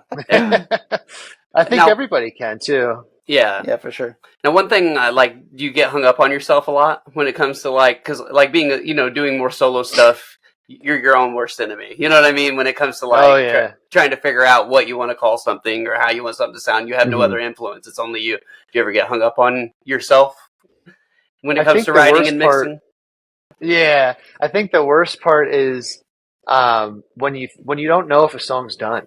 Like, Right. You're like, do I want to keep adding to this, or do I want to just call it? And it's where it is. That part's always been the hardest for me. Always wanting to add more layers and make things Right. bigger Sure. and crazier. And song titles, I don't really struggle too much with. I think I kind of I'll sit there and listen to the songs. All start as dates for me, so it's the date that it was basically the project. And then as I go and I start listening to them as a cohesive 10-song album or 5-song EP, I start to figure out what the theme is, what the mood is, and how each song's making me feel, and kind of gear the titles off of that. And I think that's mostly evident in the last album because Retrospection, the first song, is hey, you're looking back on this crazy situation or story that just happened. And for me, it was a story of one situation, the whole album, but I wrote it in a sense that anybody could pertain it to their situation. And it didn't have to be my story. It could be your story or it could be his story, and you can gear it towards each one of those songs. Cause it kind of takes that cycle where it's here's the end. And then it goes into Late Night Drives, and that's the start of the story, and then so on and so forth. And there's chapters in a sense. So you have Retrospection, and then you have the next three songs, I think up until Farewell My Friend, and then that ends the first part of the story. And then you have Lost in a Dark Space and Solace, that's the next phase. And then you have the 3 collaboration tracks, that's the next chapter. And then the last 2 songs, even just Broken in itself is its own chapter. And then the very last song is its own chapter. So that's kind of how I've always thought of it in my head. So that's just where I've gone with it. I'm a runner too, so I listen to the mixes while I'm running. That's that's the only way I can sit there and be all right, this is how this sounds in AirPods, so this has got to sound pretty good. Right. I was re-listening to Night Drive specifically today. I was at work running some errands, and I like to try and listen to albums at least from start to finish. If not at least the first time, at some point, dedicate time. Listen to something from start to finish, because I think that people do miss out on some of the experiences like what you're talking about right now. Right. It's Storytelling, very refreshing to hear.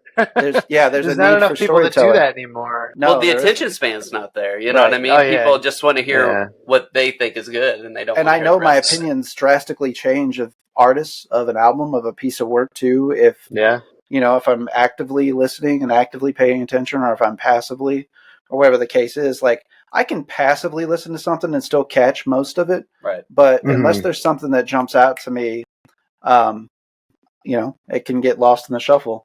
Whereas, if I'm actively listening to something and I'm oh, okay, I like that delay that he used there on this part, whatever the case is.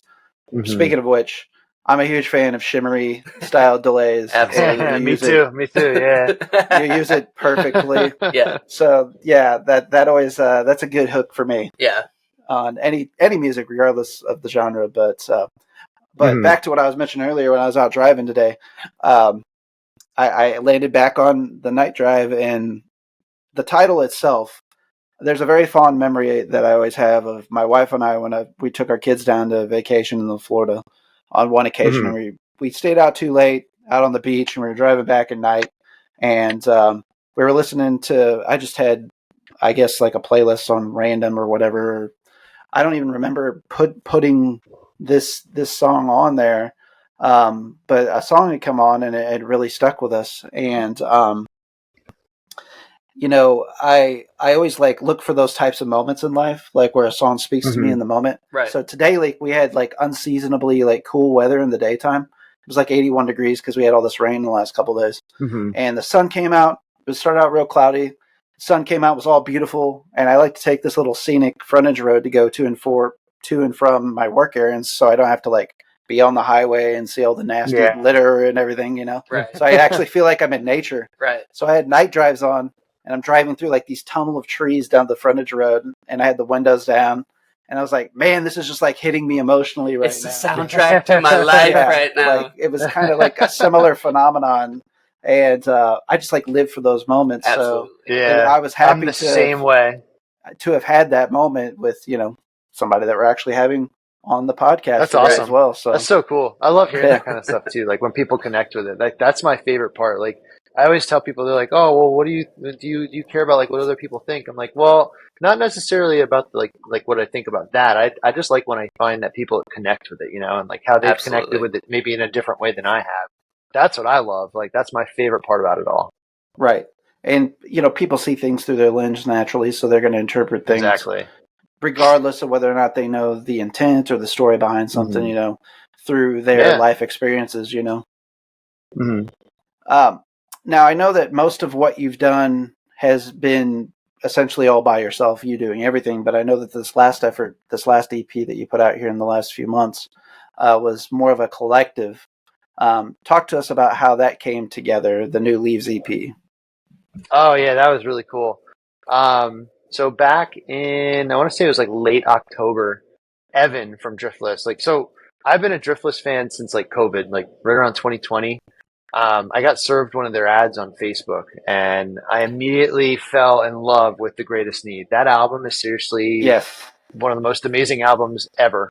Yes. And it is. Like, that's probably one of my favorite albums of all time, to be honest with you. Like, it was so cool. So like, right around that time I was finishing writing like Reminiscence, and I was like really heavily like into that album. And I kind of met Tony from Driftless through Post Everything Collective, because I ultimately invited him in and was like, hey, like you should join this group of like really cool musicians. Let's all hang out and get to know each other and do some stuff. And that's how I met like Tony specifically. But Evan reached out to me back in like October last year of 22. And he was like, hey, I have this song idea. Tony gave me your information. Like he's like, you're a drummer and you record your own stuff.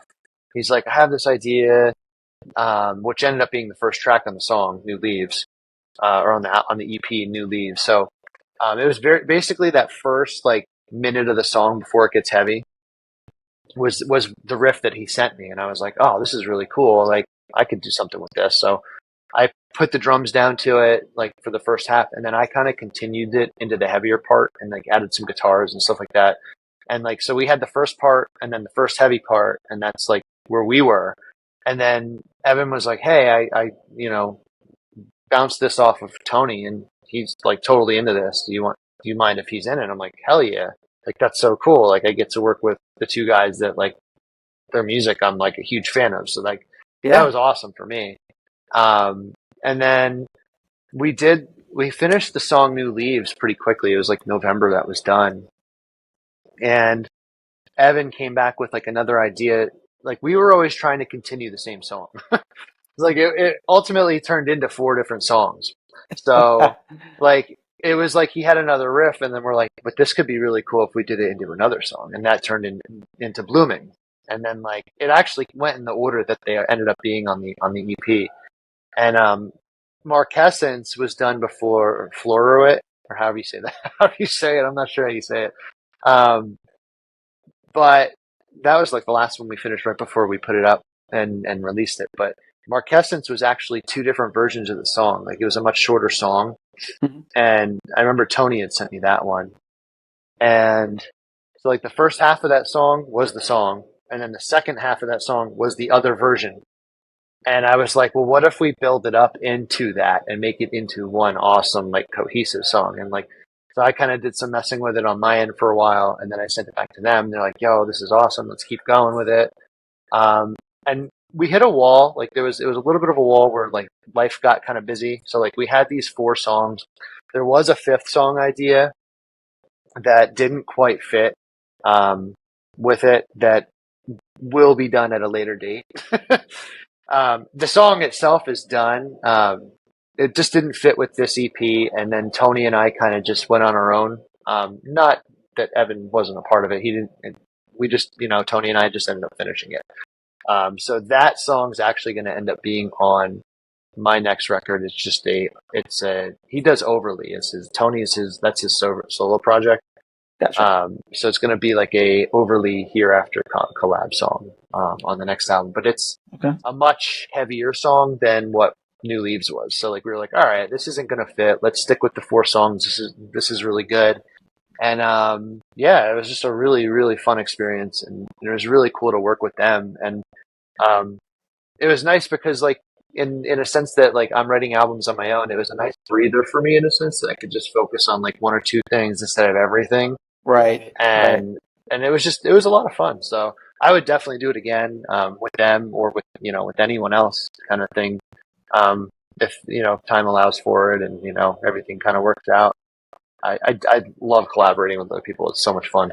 Oh yeah, and it just the inkling of an idea can just turn into something entirely different. That's kind of the love of the collaboration process. I know for me as a musician or any artist in any sense, without question. Those Driftless guys too, man. Those are some solid dudes, some solid musicians. Yeah. Grant's no slouch himself. He's a good drummer. Yeah, as well. and I've never actually met Grant, but like he seems like such a cool dude. Like I love everything Super humble. He's played. Yeah, I love everything that he's played, especially on the newest record. Yeah. Seeing his like the videos that he's posted with it, like that was really cool to see. And just the drumming overall and all their records is just so solid. So like I have the utmost respect for him. What's really funny how you came across them is a very similar path here. I was looking at drum reels on Instagram, and I came across his drumming, which they put out like drum reels and promotion thereof, the newest album as they were building up to releasing it. And I was like, holy shit, this guy's pretty good. And I enjoyed some of his choices that he made in certain parts of the songs and stuff like that. And I'm like, there's got to be more to this guy. And so like I went and checked out their band. I'm like, these guys are pretty good. I'm gonna hit them up and see if they want to do the podcast, And so I did, and in talking to them too, though, again, there's a lot of funny parallels going on. They have kind of a similar background as you in the sense that they were in some like heavier like metalcore bands themselves too, which I think you can kind of see that in some of the riff writing and some of the heavy parts of your all's music, but even this collective project too. Right. To tie that back in is there's this ain't your mom and pop's post rock. I don't think either. Right. Not to say that that's a bad thing either, but you guys are definitely infusing some heavier and darker elements into the music. Mm-hmm. Then I think you'll really like the song that Tony and I finished. It's got some really cool heavier elements into it. But working with Evan and Tony was such a cool thing, and like they are so solid at writing music in general. Like just the riffs and like the ideas that they had. Like every time they'd send something that were like, well, I came up with something, I'm not sure about it, and I would listen to it and be floored by it. Be like, dude, like how are you not sure about this? I know they're just like so unassuming and nonchalant. Those guys, man, it's incredible. I love people like that. And they're just so good. Absolutely. So. Now, Rob, you as a musician, primarily a drummer, do you got any, particular equipment that you're fond of? I know like certain guys are like, I'm a Pearl guy or I'm a Gretsch guy or whatever the case is, or D drum or, let's talk gear. Let's talk about things that you're really into. Drums, right now I'm a Gretsch guy. I've been for probably, I want to say at least 10 years now. I had an Orange County custom set for a while before this one.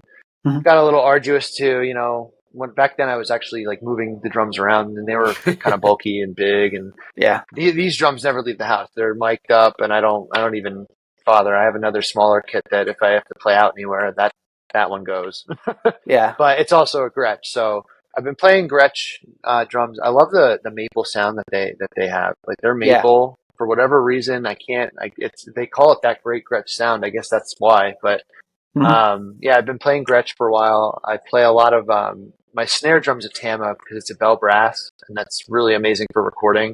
But I also have a Tama Bubinga snare for like more of a practice live setting. I have a Pearl Piccolo snare. I have another Gretsch steel snare. I have a pork pie cherry wood. I have so many.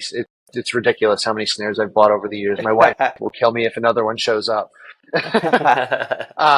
But yeah, so it's Gretsch, and I play on Zildjian A series, not A custom, but A series cymbals. Yeah. And then I have a China Trash, like the Oriental line of their cymbals. I use that. Remo drum heads I tend to go to. I do like some of the Evans stuff for like their kick drums and stuff, but I typically stick with Remo. The mics that I use are kind of like a hybrid of all kinds of what I've found over the years. Some Shure overhead mics. I have some Samson room mics, some MXL room mics. It's just a big mix of like everything. Sure. Just after researching and finding like, hey, this is the best and affordable for like toms, and like this is the best, and like I don't want to spend $2,000 on a microphone for a home studio. This is a fun hobby that and I just enjoy doing. And would it be great to do for a living? Sure. But hey man, I mean, your in this day and recordings age, sound great. Yeah, I was going to say, yeah. Whatever you're doing, man, I think you're doing it right. It works. So that's for drums. I mean, guitars, I have a few behind me. I'm a big Charvel guy. I love my Charvel guitars. I don't know if you can see the blue one over here. There it is. Okay, Blue one, I just got that one a couple weeks back. That's a Charvel Pro Mod. And then one next to it's a Charvel San Dimas. The difference really is the one has a Floyd Rose and one doesn't. Okay. I have a bunch of pedals on my setup over there that I use more. Those are all just different kinds of reverbs though, so it's not like I have any distortions or stuff. Most of that stuff's in the box, like in the plugins. But the pedals, they give me more of a specific reverb sound for each one that I go for. Right. So I like experimenting with them. They're another mix of brands: Walrus Audio, Earthquaker devices, and just a couple Strymon pedals up there. I do have a few other guitars. I have a Fender Tele, an Epiphone Les Paul, the 3 Charvels. I have a Jackson, and then I have a Chapman that I use upstairs, like just kind of as like a practice guitar. Sure. And then I have 2 basses. I have a Squier P bass and then an Ibanez, just so I can use for different tunings. Yeah. Just trying to think what else. That's about it. I have, I have a lot of guitars, so like those aren't, you don't need that many guitars, but you kind of collect them. But I have what I need to, record what I got to record. Yeah. I mean, depending on pickup configuration, all those types of things, you can get a different sound out of your guitars. Charvel is not one that I've never messed with myself personally too much. I mean, really? I've played just about every other brand, but Charvel's not one that I've played too much of. What is it about Charvel guitars that draws you to them? Just the sound. Like most of This Life is a Beautiful War, almost every track on that was recorded with the white Charvel here. Okay. That's actually a Joe, I don't even know how to say his last name, so people are probably going to yell at me, but Joe Duplantier from Gojira. That's his signature guitar. He's a badass guitarist. Yeah, and the sound I got out of that was just phenomenal. So I was like, this guitar, I don't think I'll ever find another guitar that sounds this good. So I bought the pink Charvel last summer, and I was like, this guitar sounds just as good. I love it.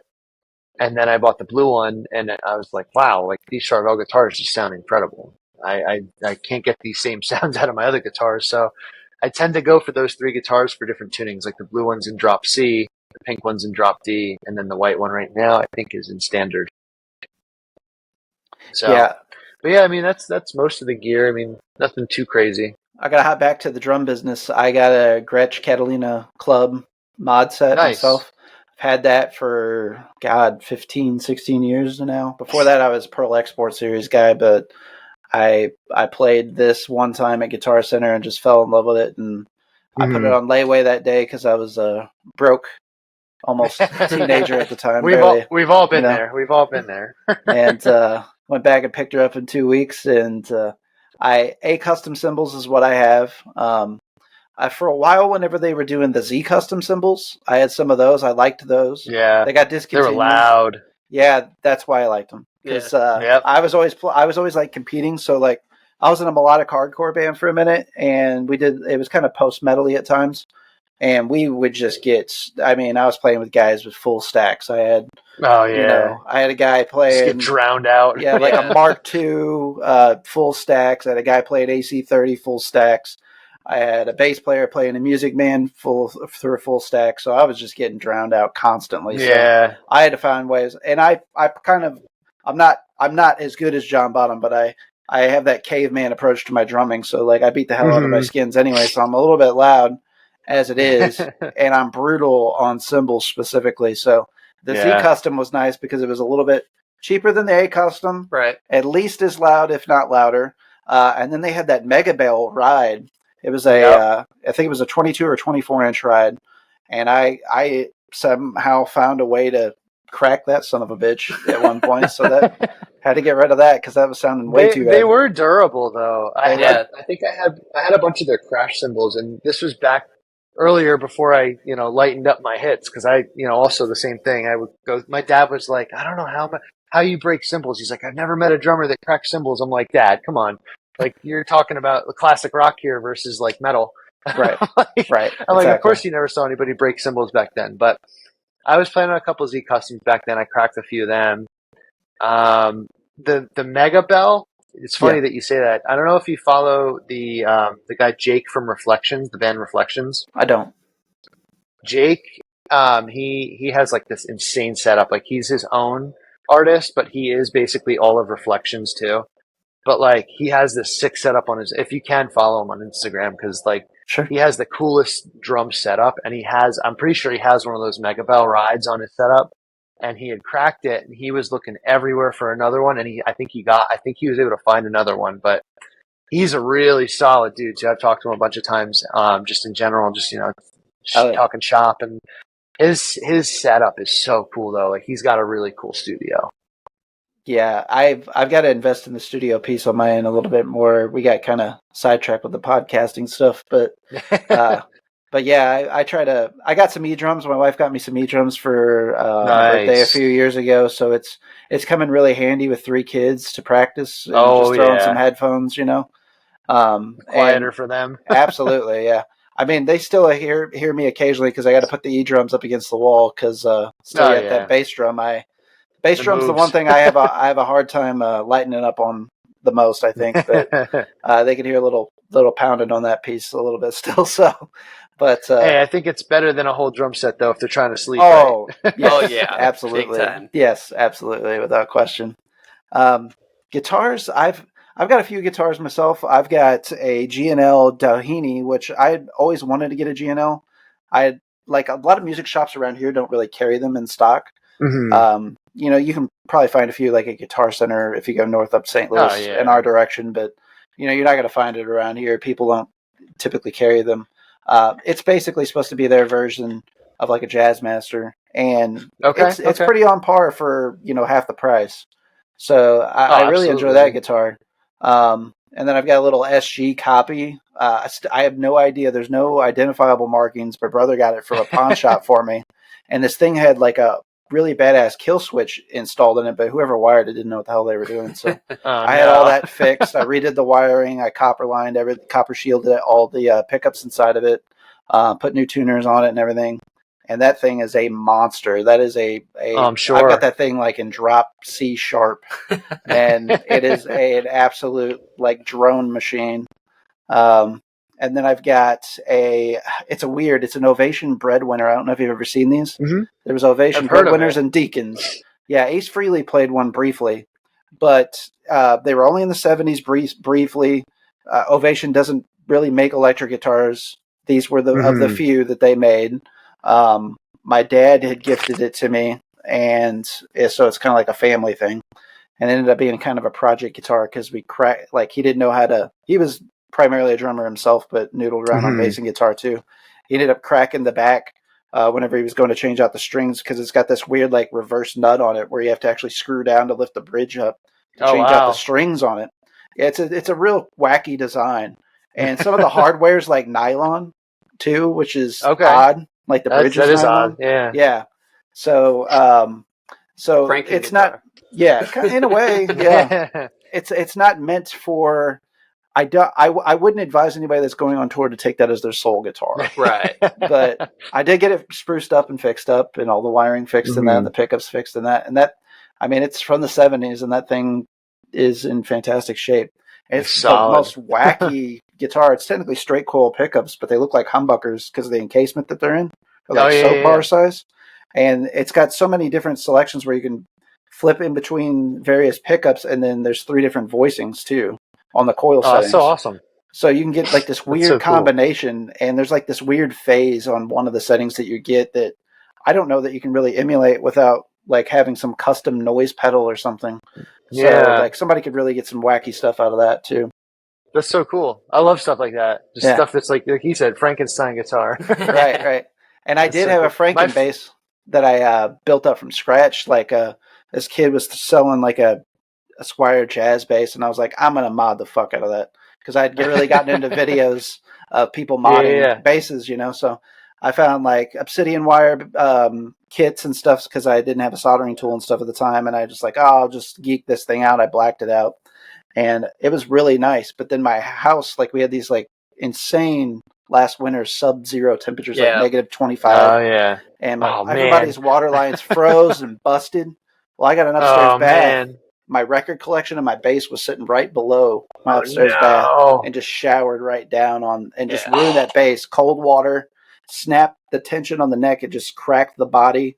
The neck snapped a little bit. Like it just ruined the bass. So I was like, so bummed about it. And I'm not ashamed to like admit that like I shed a tear because like the only thing that outside of my family, of course, the only thing like I value is my records and my music gear. Like, as far as anything else, like I don't care about, honestly. Yeah. Same. I got a record collection over here.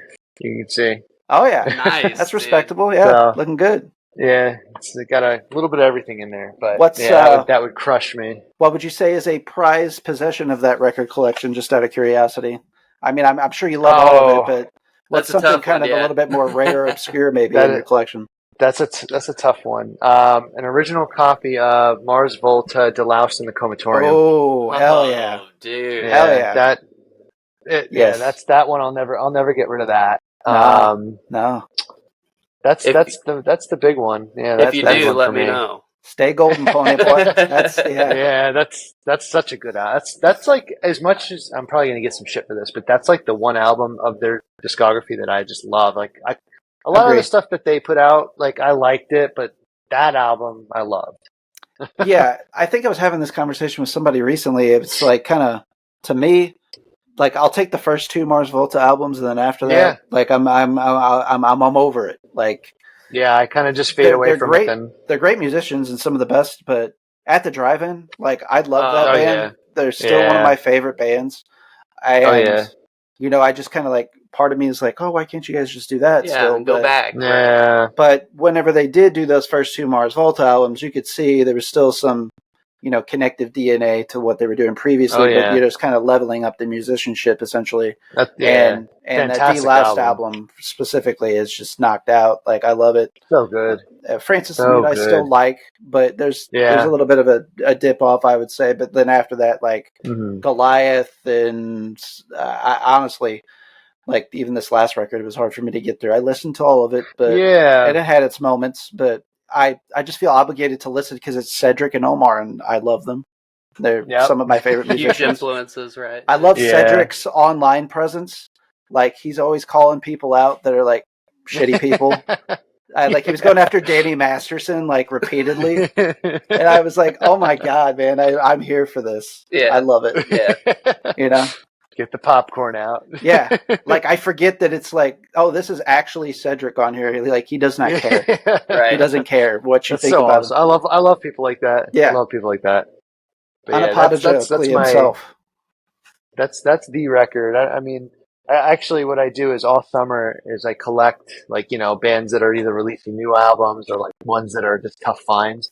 And then in the winter when I'm not busy doing like house stuff, like outside stuff, like that's when I catch up on all my records. Like I'll just come down here on like a Saturday morning, drink some coffee, throw in a record and just chill, get some motivation from it. Maybe, some influence, maybe start writing some music afterwards. But Absolutely. The records, having the records, like that's been a huge staple to like my studio. Just chilling, like just to be able to come down here and not write, and not play Right. music, like just to kind of chill. Because the other half of this room, so like you saw, like the guitars, the record collection. The other half of this room, like there's a couch, there's a pool table, and there's a TV, and like it's a pretty big room. And then like behind this wall here is another half that's just like all storage and stuff. But like, Oh, wow. I would like to eventually like knock this whole wall down and just Open make it it into up. one huge, Yeah. Open space. that's gonna be years from now.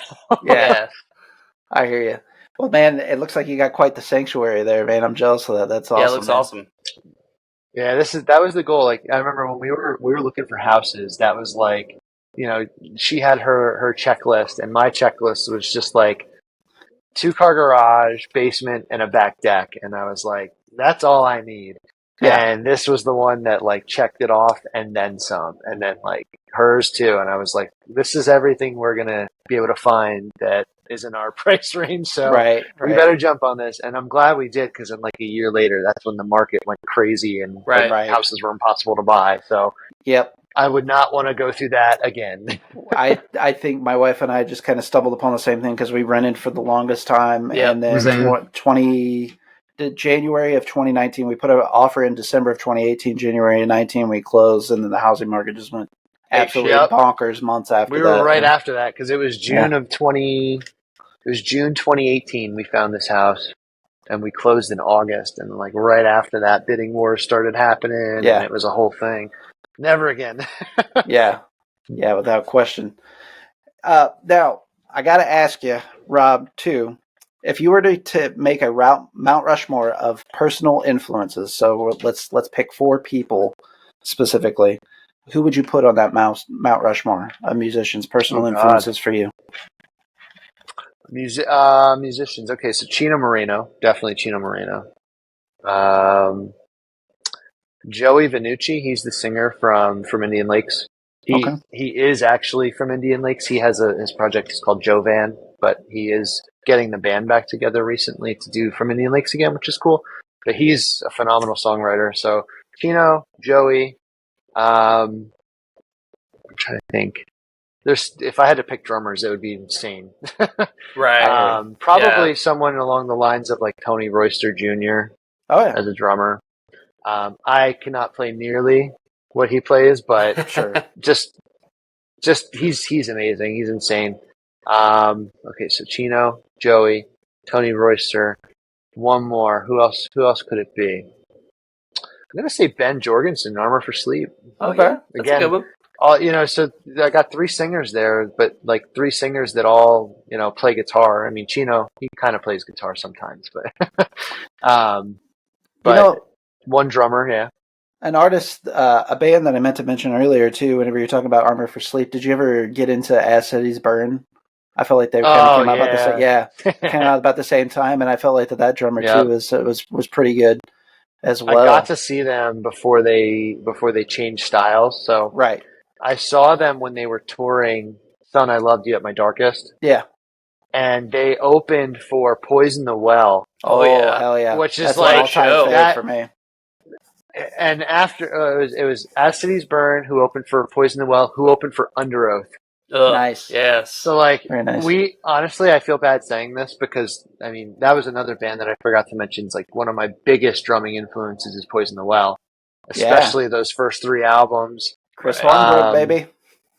Yeah, those 3 I can honestly say taught me how to play metal music. Yeah. So definitely. But we got to see As Cities Burn, and I was floored by their energy. And then we saw Poison the Well, and then we ended up hanging out with Poison the Well outside while Under Oath was playing. And like I said, I feel bad for missing Under Oath, but like hanging out with Chris Hornbrook and Jeff and all them from Poison the Well, that was kind of like meeting your heroes. Yeah, it's like you're hanging out with like people that I looked up to, and like as an 18-year-old kid, you're like, wow, this is so cool. So yeah, absolutely. That was a cool experience. Yeah, As Cities Burn though, great band. I don't know if you've ever listened. Oh no, I'm thinking of somebody. I'm thinking of that band Oceana. Yes, I know. Not Oceano. Oceana. And there's Oceanic also. Yeah, that too. Yeah, the Oceana. What I was thinking was two of the guys from that band ended up forming Polienzo, which was like a completely separate style of music, and Yeah.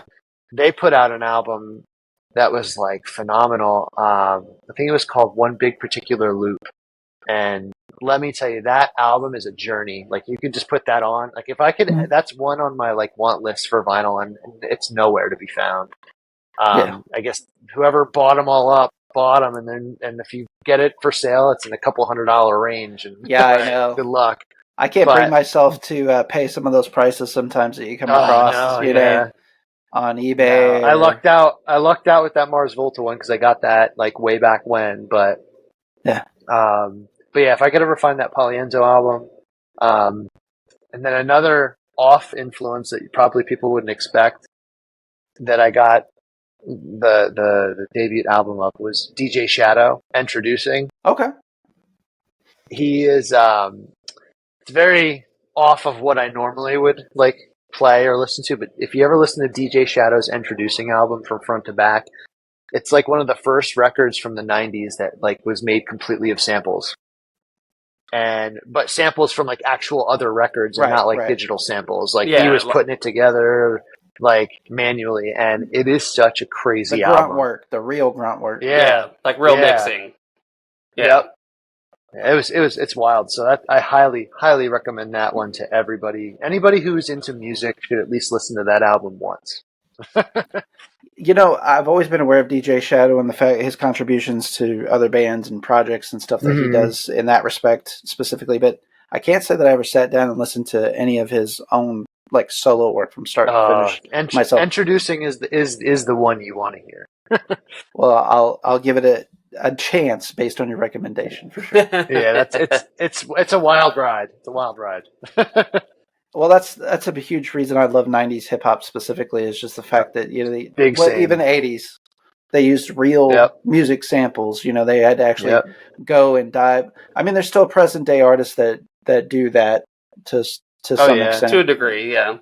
But like those guys, man, just I've even seen like old footage of like De La Soul and various bands where they were just like literally like at flea markets. Not even record stores, like diving into crates and boxes and stuff, just pulling stuff out, and like they got a little test station set up, and they're putting stuff on. Like, okay, yeah, we're gonna take this, we're not gonna take that. Yeah, you know, it's like cool. It's almost like factory work, right? Them trying to find samples for their music specifically. It's so cool. Nobody puts in that effort nowadays. You know, I love it. So I'm going to go into a series of other questions, maybe not musically related, some musically related, sure. Rob, just to get our audience to know you a little bit better. I don't know if you're a fan of TV and film, but what would you say or is your favorite film genre? I don't know if I have a specific genre. I'm pretty obsessed with shows like Breaking Bad. Like that's like my all-time favorite show. I love comedy. Any kind of comedy is fun. Big Bill Burr fan. Yeah, absolutely. Huge Bill Burr fan. That kind of comedy. I kind of jump. I don't know. It varies. I mean, there's so many different shows that like you could binge on Netflix. You know, one day I'm watching Stranger Things. One day I'm watching Breaking Bad. The next thing you're watching a comedy special. Like, I don't really have one set style per se. I think. Okay. Are you a fan of F is for Family then? Being a fan? Absolutely. Yeah, absolutely. Yeah, that's. I even know he's much older than I am. Still, yet some of his childhood embellished stories are in relation to my own. Like, gonna put you through the wall. Like, I've probably heard that a few times. Yep. Oh, yep. I've been there. If you like stand-up comedy, Tom Segura's newest special is hands down one of the greatest in a while. That out. I like Tom, and Sledgehammer I've seen some of his stuff. Is so good. But I haven't seen the new special. He really pushes the boundaries. He's like it kind of feels like old school comedy, almost like Richard Pryor kind of stuff. You know what I mean? So nice. It's very raw and like very like old school comedy. Like he really pushes boundaries and stuff. So yeah, if you're into that stuff, you'll love Sledgehammer. I like that. Bert Kreischer's another good one. Yeah. He's funny. He's great. Their podcast is great. I actually thought. it's so funny. Yeah. I thought that movie looked fun, where he's doing kind of that story of, or a reenactment of, like, I guess it's an embellishment of that Russian mob story. Oh, they're I going to do didn't a see film? it yet, but I heard Mark they Hamill's his did. dad. Oh, they Yeah, did? It's out. Yeah, So, I didn't see it yet though. I have it on like on my phone. I keep like a list of things that like when I see it, I'm like, I gotta see that. I got to see So that. I'll have to one. check I that think out. it got Yeah, that's I gonna think be it funny. got favorable reviews. Not that always Yeah. makes Right. it or breaks it for me personally, but Yeah, I definitely want to see that. I'll have to say, like, probably my favorite, like, I still consider him new because I saw him start, is but he's been doing it for like 20 years now, is Anthony Jeselnik. Like, I just Yeah, love he's his good. deadpan delivery. His Yep. There's no boundary that he won't cross. Right. You know, Yeah. oh man, that guy. My wife and I tried to go see him for our anniversary because he was actually in St. Louis. Did Oh, a that's 2-night awesome. gig, and they sold out like within 5 minutes at the comedy club. And he sold out Damn. so quickly. Then he did sales for a second night. Well, I didn't catch that he was doing the second night sales until like 2 hours into them doing it, I guess. And sold And out. so it was sold out too. So I missed him this last run, even though he did 4 different spots in St. Louis, Damn. technically. But that's a guy that Damn. I feel like I got to catch. Dimitri Martin, Yeah. I've seen him a couple Oh yeah, times in he's St. Louis. hilarious. Funny enough, I won He's tickets hilarious. twice to see him, so I never had to pay to see Oh, him. that's crazy. I never got to see him live. He's really good though. Yeah, I missed a show on what was it, Comedy Central? Comedy Central Comedy had a Central show. had a Yeah, show for a yeah, minute. the Dimitri Martin show. Yeah. I love his skit "Songs with a Guitar." I think it was called. Yeah, That's probably my favorite thing he did. that's excellent. And when he did the book, This Is a Book, I got that. Yep. Got a signed copy of that. That's one of Oh my yeah, I don't have that. prized possessions in my book collection. George Collins, an all-time Yeah. favorite of mine too. Rest his Oh soul. yeah, he's Yeah. great. He's a classic. Yeah, and I've been actually lucky enough to find some old George Carlin records, like the last couple times that I've been to varying record store wow. shops and stuff. So I got a few records, a few tapes of his as well. Like Mhm. even if it's a duplicate, I'll get it if it's George Carlin, just because he's Mhm. he's Oh, definitely yeah. on my Mount Rushmore of comedians without Oh, question. for sure. He's a classic. He's a classic. So, what would you say is a favorite movie all time for you, Rob, or something that would be in this, or some movies that would be in the discussion, I should say? Oh man, there's so many. If I had to think of one, because like I said, I vary in like styles. Right. If I'm going comedy, I'm gonna go for that crude humor, like Grandma's Boy, Oh, yeah. Super Troopers, like that style. I'm not a big horror buff, but I like the original Halloween, like Michael Myers movies, like the very old ones. Soundtrack too. Yeah, the soundtrack's great. Yeah.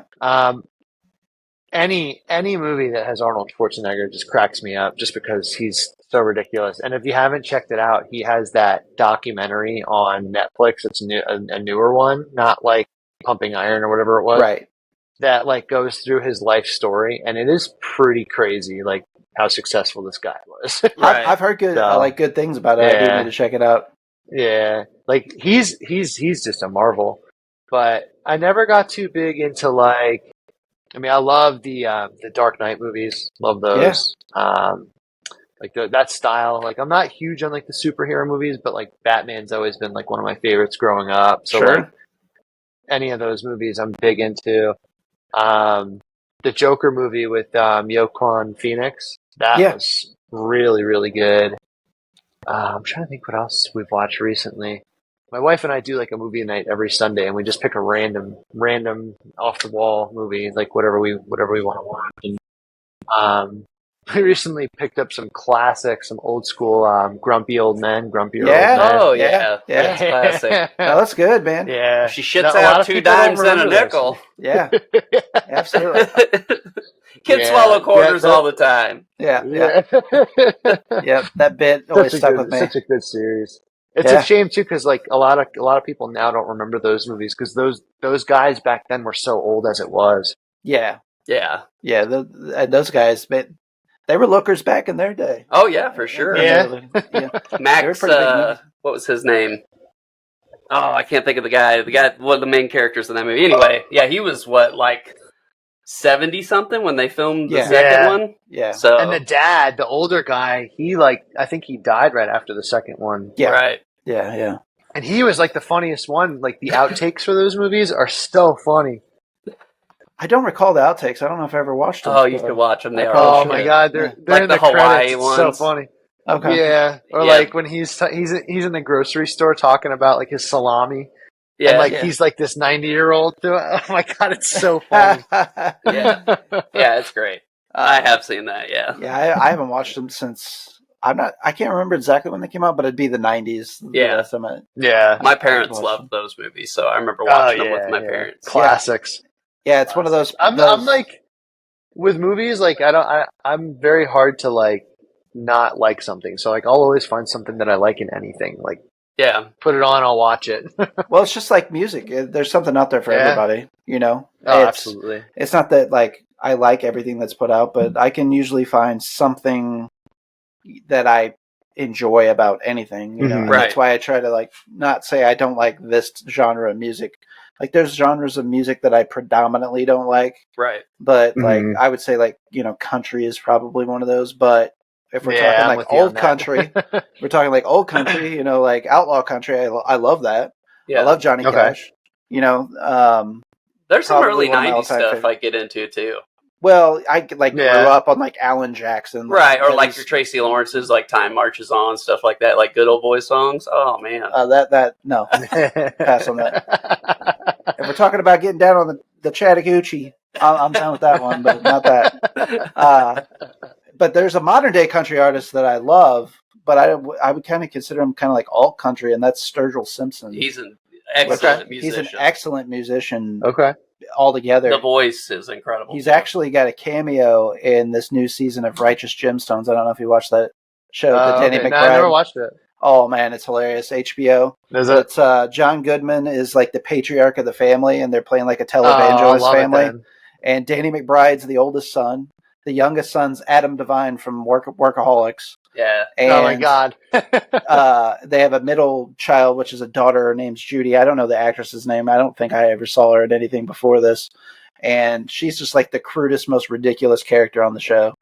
And just like openly talking about her like body parts and everything, you know, just like in the most crude way in church, yeah, you know. Oh my like, god. It's just That's like so it's funny. all. It's like making fun of like the televangelists and Right.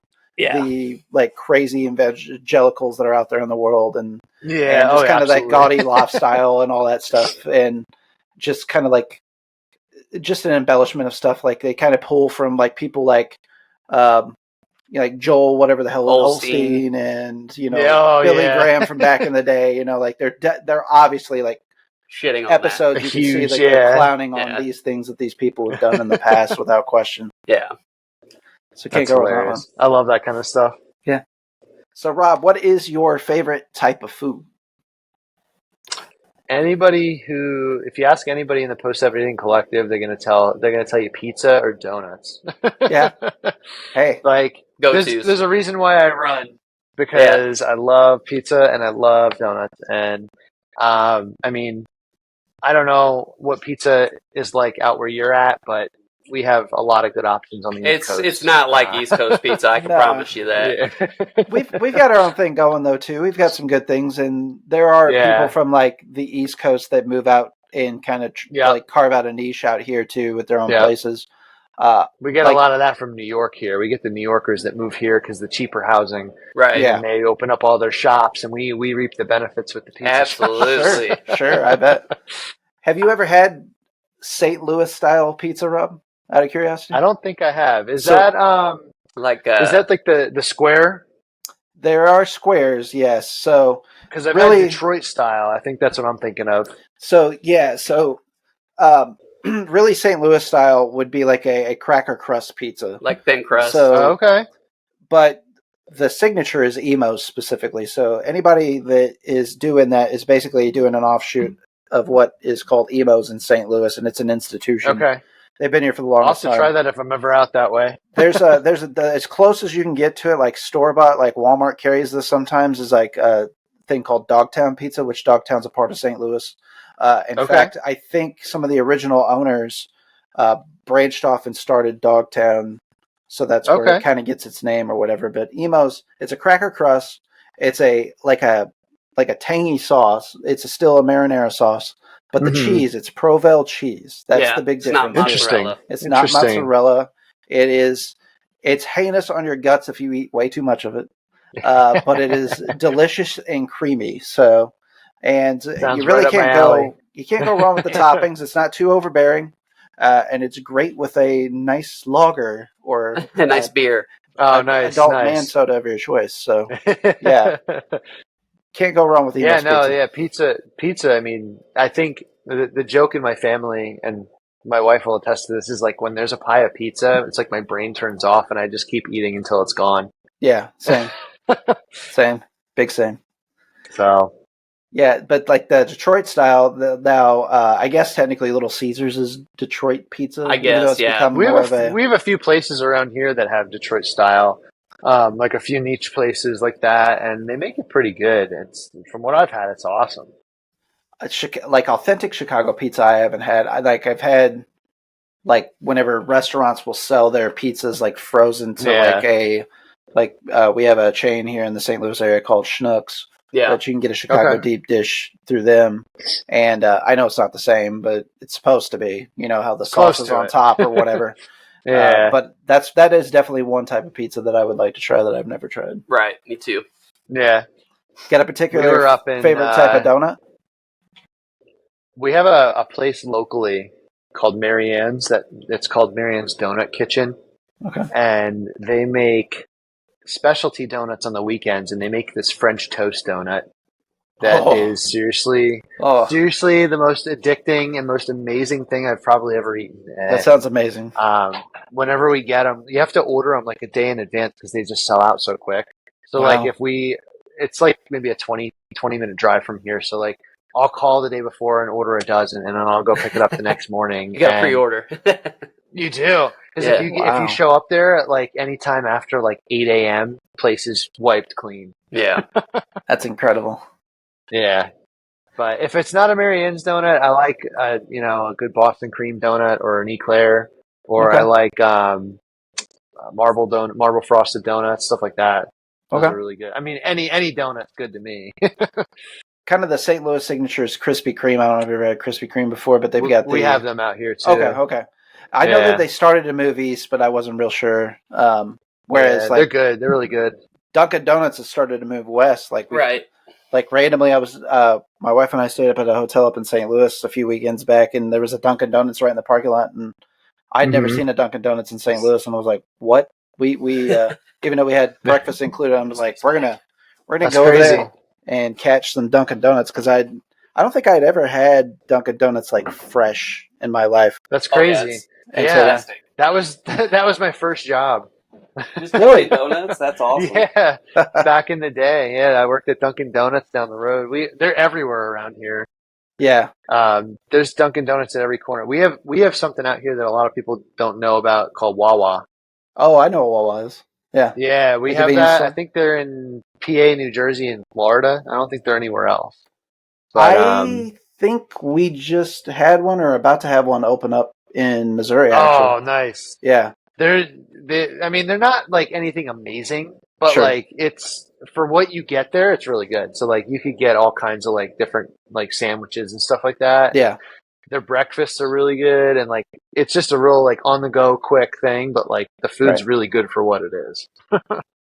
Like we have QT here in the Midwest, kind of predominantly, and they've developed out a QT kitchen, so it's like this whole chain of convenience stores / gas stations, and they've started to develop out the QT kitchen so they could be like more direct competitors to places like that. Yeah. And I've noticed that they've started to actually branch out from the Midwest even more so. Like we had a friend that's in the military down in Texas, and we went down there, and they were literally building a QT when we pulled into the heart of Texas, which was like there's no other QTs in Texas anywhere. They're just opening up near this military base down in Texas near Abilene. So it was kind of wild to see that. We were just down in Virginia Beach like 2 weeks ago. It was funny. Like you leave Pennsylvania, we drove down. You leave Pennsylvania and it's like Wawa. You got Wawa and Sheets everywhere. And as soon as you hit like the Delaware, Maryland area, it all turns into Royal Farms. So it's basically like the same exact thing as Wawa, but just like their version of it. Yeah, it's funny how like depending on where you live at, there's like literally almost the exact same version of stuff. Like, what is it? Crystal's Burgers is like like their version of our White Castle. Yeah, or like what? Yeah. Crystal. I was gonna say Whataburger, but I think you're right. I think it's Crystal. Now, Whataburgers is a different thing. Yeah. Yeah, Whataburgers. Whataburger, the first time I had it, I was like, holy, this is amazing. I had it in Florida, but like every time I went back, increasingly was not as good. Yeah. Not as good. That's what happens. Have you ever had Whataburger? Yeah, a long time ago though. What was your thoughts on it? Do you recall? Not bad. Yeah. I prefer, like, we have around here, we have a bunch of different, we have like a lot of Five Guys. We have, we got Five Guys is fantastic. Yeah. it's so good. And then we have Smash Burger. That's like their competitor. So we got a lot of that around here. So like, if I'm going to go for an expensive burger, but want it fast, I'll go to Five Guys. Yeah. We just got a Shake Shack here. Oh, nice. Nice. And then they opened up a Shake Shack, like, little convenience kiosk or whatever in the hockey stadium, so where the Blues play. At Enterprise Center. I haven't gotten Shake Shack yet because it's always like such a line. Right. It's It's always busy. But there's that's how Chick-fil-A is here. Oh yeah, we've got plenty of those. Yeah. Yeah. Bible Belt. It's always busy. Yeah. It's always wrapped. Always wrapped. Always wrapped around like 3 times. Yeah. So Rob, what would you consider? Let's pick out 3 deserted island albums. What would be 3 albums that you'd have to take with you? Oh man, only 3? Yep, I got to be that guy. Oh man. All right. Deftones. Which one though? I'm gonna say Koi no Yokin. Okay. It's gonna be that one. That DJ Shadow introducing, just to vary it up, so I'm not listening to the same thing. Sure. And either I'm going to go with a runner up on this. Either Armor for Sleep, Dream to Make Believe, or Moving Mountains, the Waves album. Okay. Very cool. All albums that I don't think I could ever get sick of. Sure. I mean, it's hard to, like, once you get married to those influences, to ever step away or shy away from them. And it's tough too, because like I'm such a huge like Misery Signals fan, so like I would want one of them too. Like, sure, like, if I could have like 10 albums, that still wouldn't even be enough. Yeah, without question. Like I always hate when people ask me those questions because like, oh man, you're making me make decisions I don't want to make, and you know, it is really hard. You're going to get to that island, and you're going to be like, damn, I should have brought this album. Right. Yeah. Right. I'm missing this one because this is definitely something that's going to happen to us. Yeah. So, well, I want to circle back into another more music-related question for you. Sure. If you were to open up for any artist, you had the opportunity to open up for any artist of all time, regardless alive or dead, who would it be and why? Man, I wasn't prepared for that one. I was thinking more, if I could open a show, what would my lineup be? But that's a tough one. Let me think for a second. It's gonna probably come back to Deftones if I had to. Okay. And that's mainly because like when I was younger and I got into music before I was like a drummer, before I played any kind of music, before I even really played saxophone, like I was heavily into like White Pony and like that realm of albums, and I was always amazed by the song quality of like a band of that style, because like they were the one band that like made it from that point and they're still going. Like they continuously put out quality work. Even if I didn't like something that they put out, it was still quality. Like, it was still something that people enjoyed, regardless of whether or not it was my favorite. So I would have to say if I could open for anyone, it would be a Deftones show. Deftones is one of those bands that they can do more on accident than most people can do on purpose. Exactly. Without question. Yeah. Yeah, and they have such a huge like following. I was thinking about this the other day, and I was talking to somebody else about this. Like, I feel like if Deftones would have hit the ground running now, with how like everything is streaming. Oh yeah. I don't know if I mean most bands. I don't know if most bands would be as big as they are, and I don't think a lot Sure. of newer bands can sustain that as a career because of that. You know, I Right. think that's like such a huge thing. Like back when Deftones were like a new thing, a newer band, and like they were putting out records. That was back when record sales meant something. You know, Right. Well, Deftones, in that discussion too, you can get kind of very chicken or the eggish because Deftones has influenced so many artists that, you know, Oh, they absolutely. walked so that other artists could run. You know, Yeah. they've paved the way for these institutions that have eventually led to, and I'm not saying they specifically are responsible for streaming, but like the accessibility to the artists, like present day. Oh yeah. Deftones is a band that I know a lot of bands that I listen to, whether it's in the shoegaze realm, the hardcore realm. I mean, there's just so many artists that you hear call back to Deftones as being an influence. you Yeah. know, Oh yeah. even. Yeah. And so I've heard that it's from a really lot of hard people, to too. quantify, where the music industry would be at today if it weren't for them. And also on the same hand, if they were to start in the music industry today, it's hard to Yeah. imagine a world where they're just now becoming a band because they melded so Yeah. many Yeah. influences and they were like in that bed of new metal, and so they got kind of lumped in with the new metal stuff, but they were not technically a new metal band. Right. I mean, they had No, new metal moments, they- but like Knife Fight, for example, on the White Pony album, like that was a song that basically the studio came to them, or the I guess they were, what were they on at the time? Was it Warner?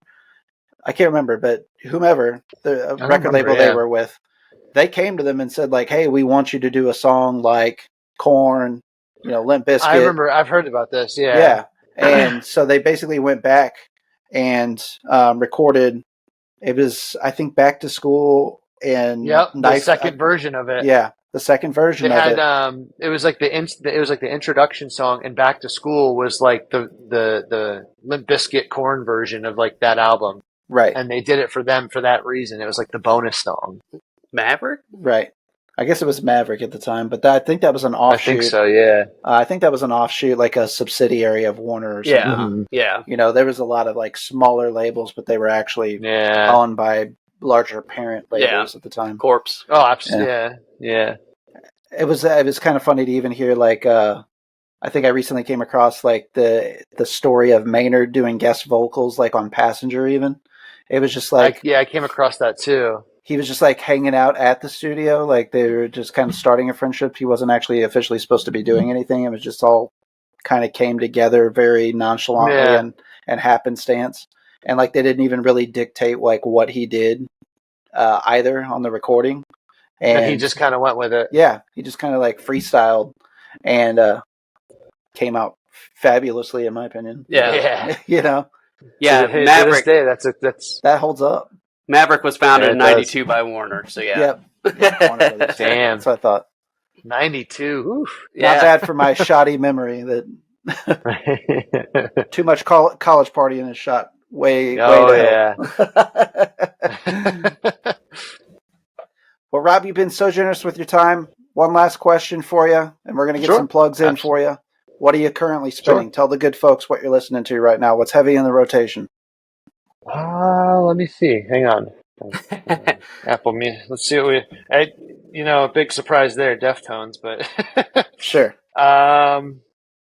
there's a Post Everything collective playlist out there that I tend to spin a lot while I'm, working or whatever, just because it's Apple Music and Spotify playlists that we came up with, and it's just nice because like I could put that on and like listen to all of it and just like hear my favorite songs from each of those artists in one playlist. So like that's been a lot lately. I've been kind of going back into more of like my influences, like nothing new. I'm a big Turnstile fan, so I like to listen to them Absolutely. too. They're really good. They're on my bucket list to see live because their shows are just so I intense. just saw them. I just saw them. I saw them at Blink back in May, and it was actually probably the best Blink show I've ever seen because they were actually really, really good. Nice. But like lately, I've been spinning, Boxcar Racer. I kind of went back to Oh, that. yeah. Oh, yeah. I feel so. Man, I go back to that anytime I'm upset. I bring back my child emo days. Yeah, I've been listening to that. I put on some Misery Signals the other day. Night Verses released a new single. I don't know if you've ever listened to Night Verses. They're pretty wild. Yeah. They're like progressive, but they also have like that post sound to it, but like way more energetic. That new song that they put out is pretty insane, and I'm really excited for their new album. Yeah, I mean, I was listening to my buddy JJ. Pictures of Wildlife. That's his project. I was listening to his EP the other day. Okay.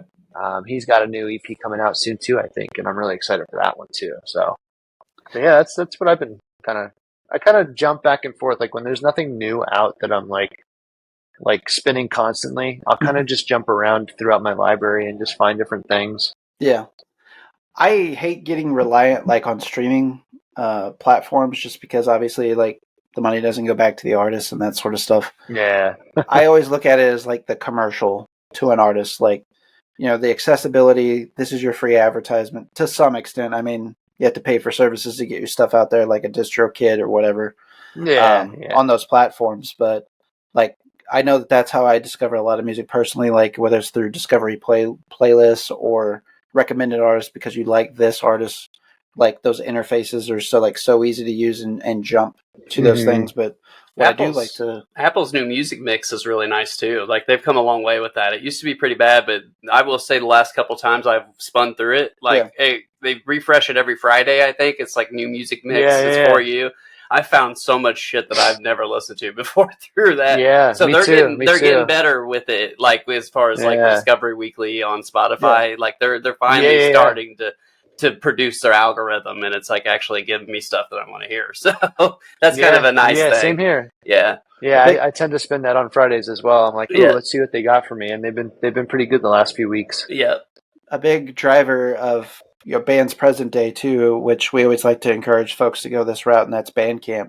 Yeah. Rob, do you have a Bandcamp for your Hereafter? I do, and I think I don't really I mean, I have all my music out there, but I don't update it in terms of like pricing. I don't really care like if people want to pay what they want kind of thing. Right. Yeah. But I think if you buy like the whole discography, it's like a discounted thing. So like I always tell people if it's Bandcamp Friday, like they do that every month. The first Friday is Bandcamp Friday. I always tell them like, hey, not even just to like support me, support any other band that you love. Any band you like, right? That's the route to go. Like even it doesn't have to be me. It could be any band that you love. So I'll advertise it as like, hey, today's Bandcamp Friday. Like go just support that artist that you love. Absolutely.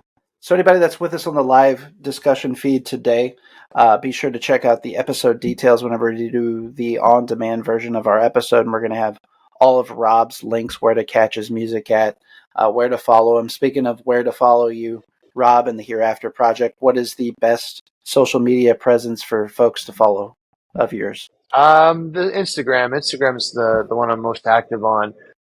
It's at Hereafter PA. Okay. And folks, if you've catching discussion now, you've probably seen our announcements leading up to the discussion today, having Rob on here and his project Hereafter being highlighted. But we're going to be sure to obviously be sharing that once again. And all of those links will be in the episode details. So if you're listening to the on-demand version right now and you're driving around, don't worry, it can wait. You can go back to the on-demand versions, and we are going to be featuring some tracks from Hereafter on the on-demand version as well. So you'll get to hear a nice little advertisement of what Rob has to offer for our listeners too. Awesome. Rob, awesome. I appreciate it, guys. We appreciate you, sir. We've enjoyed the conversation with you today, and best of luck going forward with you. And absolutely, when you've got some new stuff to promote down the line, we'd be happy to have you back on again. Absolutely. It's been a pleasure, guys. All right, man. Thank you so much.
We'd like to thank Rob for hopping on today from Hereafter.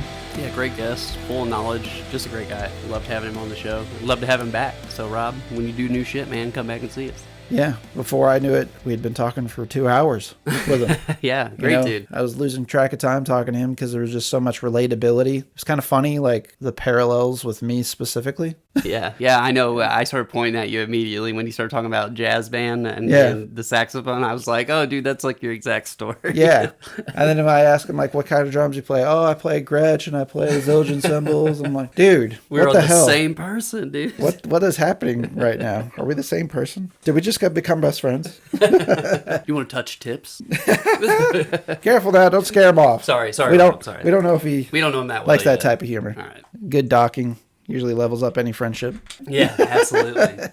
Not that we know anything about that, though. Yeah, no, we don't touch tips or anything. But anyway, like you said, great dude. Loved having him on the show. Go listen to his music, like Barrett said. Go follow him out on social media. They're doing some cool stuff, man. And I know that I'll talk about I talked about a few moments with Rob and his music that I liked, and really we could have spent even more time on that piece of the discussion as well. We covered a lot of ground, but be sure to check out the episode details where we've got links to his music, but stick around at the end of the show to hear a track from Rob, Hereafter, and you'll get a nice taste of his music. We used his music in the breaks going into and out of the interview as well to give you a little snippet and a palette and variety of the soundscapes that he brings too. So let's talk about what we got going on next week. Josh, this is another really big interview for us. We've been on quite the tear run of speaking to musicians. Yeah. And next week's not going to change anything there. And that's going to be Spotlights. Ooh. Spotlights from Brooklyn. And they are a really big band right now, making a big name for themselves in the music scene and the heavy music scene. Really, they got a lot of things going on with their sound. I would consider them to be, I guess most widely, they're considered kind of a doomgaze and post-metal band. They've got noise rock elements. I mean, they have moments that sound like Jesus Lizard. They got moments that sound like Deftones. They've got moments that sound like former guests of the show, Bleeth. They just got a little bit of everything going on with their music. I know they have to have some like grunge influences specifically too. Well, you're speaking my language. They were fortunate enough to be on this collective, cover album covering the works of Soundgarden. Yeah. And they did Black Hole Sun and Jesus Christ Pose. That's out right now. And the Black Hole Sun cover is whew. And that's not an easy song to like replicate and make your own. You know what I mean? No. Like, so hats off. I always like a good cover whenever you pay enough respect to the original that it's identifiable. Right. But B, you make it your own in some way. Exactly, yeah. These guys do with that cover specifically. So you'll be hearing it leading up to promotion of the show next week.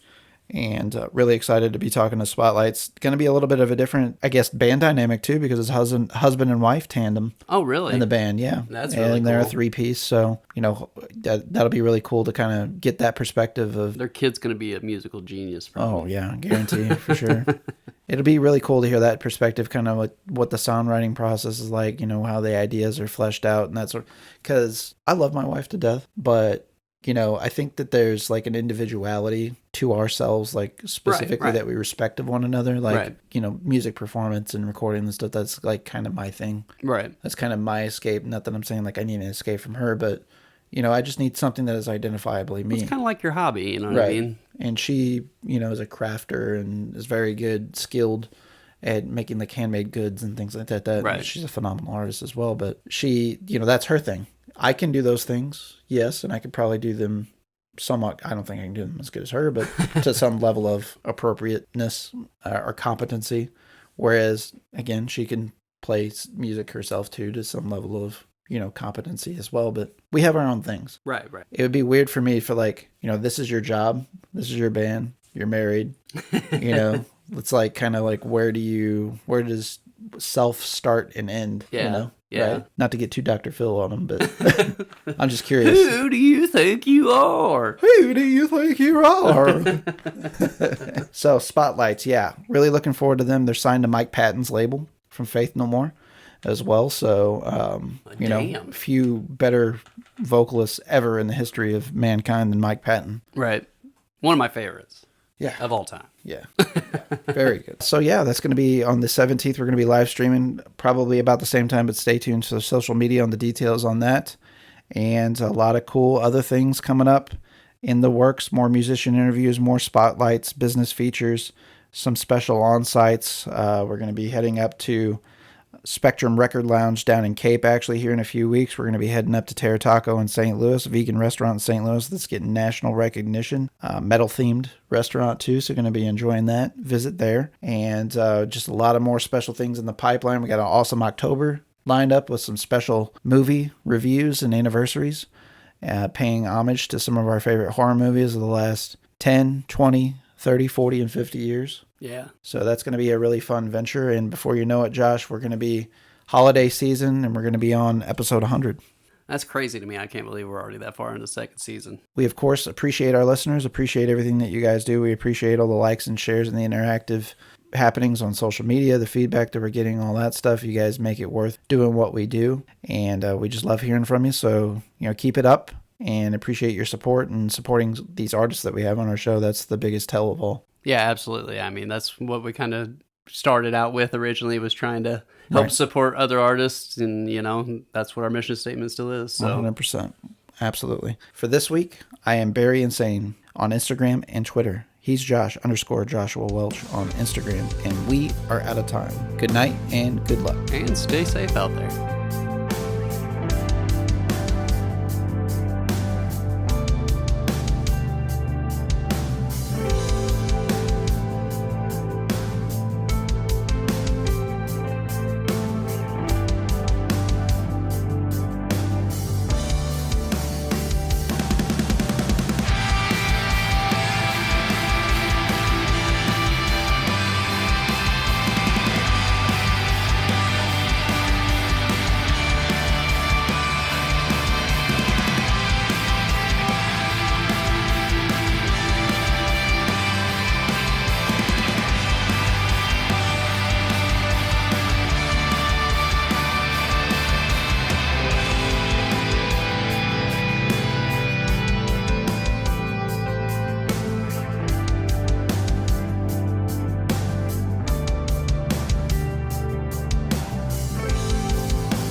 This is Barrett from the ATI Podcast. Each week, Josh and I discuss current events, pop culture, music, TV, movies, politics, sports. Nothing is out of bounds. You can also tune in to learn about rising artists, small businesses. Whether it's music, graphic design, filmmaking, or even a brick-and-mortar mom-and-pop shop, we will be spotlighting folks and their endeavors. Listen to us on Spotify, Apple Podcasts, Google Podcasts, Amazon Music, Anchor, or anywhere you enjoy your podcasts. Just search ATI Podcast. We would like to thank you for your continued support, and as always, please stay safe out there.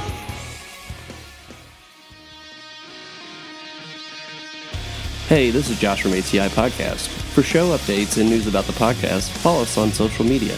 You can follow us on Facebook at facebook.com/ATI Podcast22, on Twitter at podcast_ATI, on Instagram at the ATI Podcast, on TikTok at ATI Podcast. DMs are always welcome. Have a question for the show? You can always email us at ATIPodcastQuestions@gmail.com. Stay safe out there.